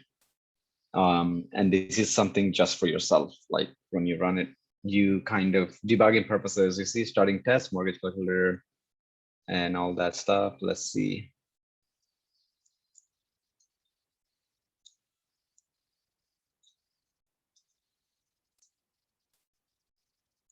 Okay, so now ultimately, yes, this framework you can use at work, and you can actually showcase, and you can actually demo, and you can actually probably get your manager's approval and things like that, and it'll probably make you guys look good the first, second day, third day, whatever, or first month, second month, or third month of your working there, you're able to automate something.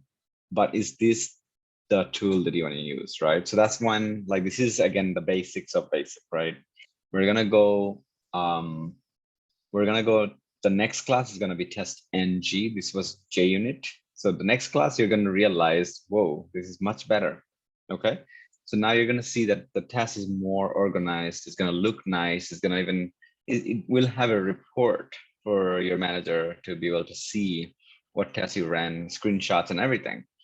Compared to this one, it's the basics of basic. It doesn't have much.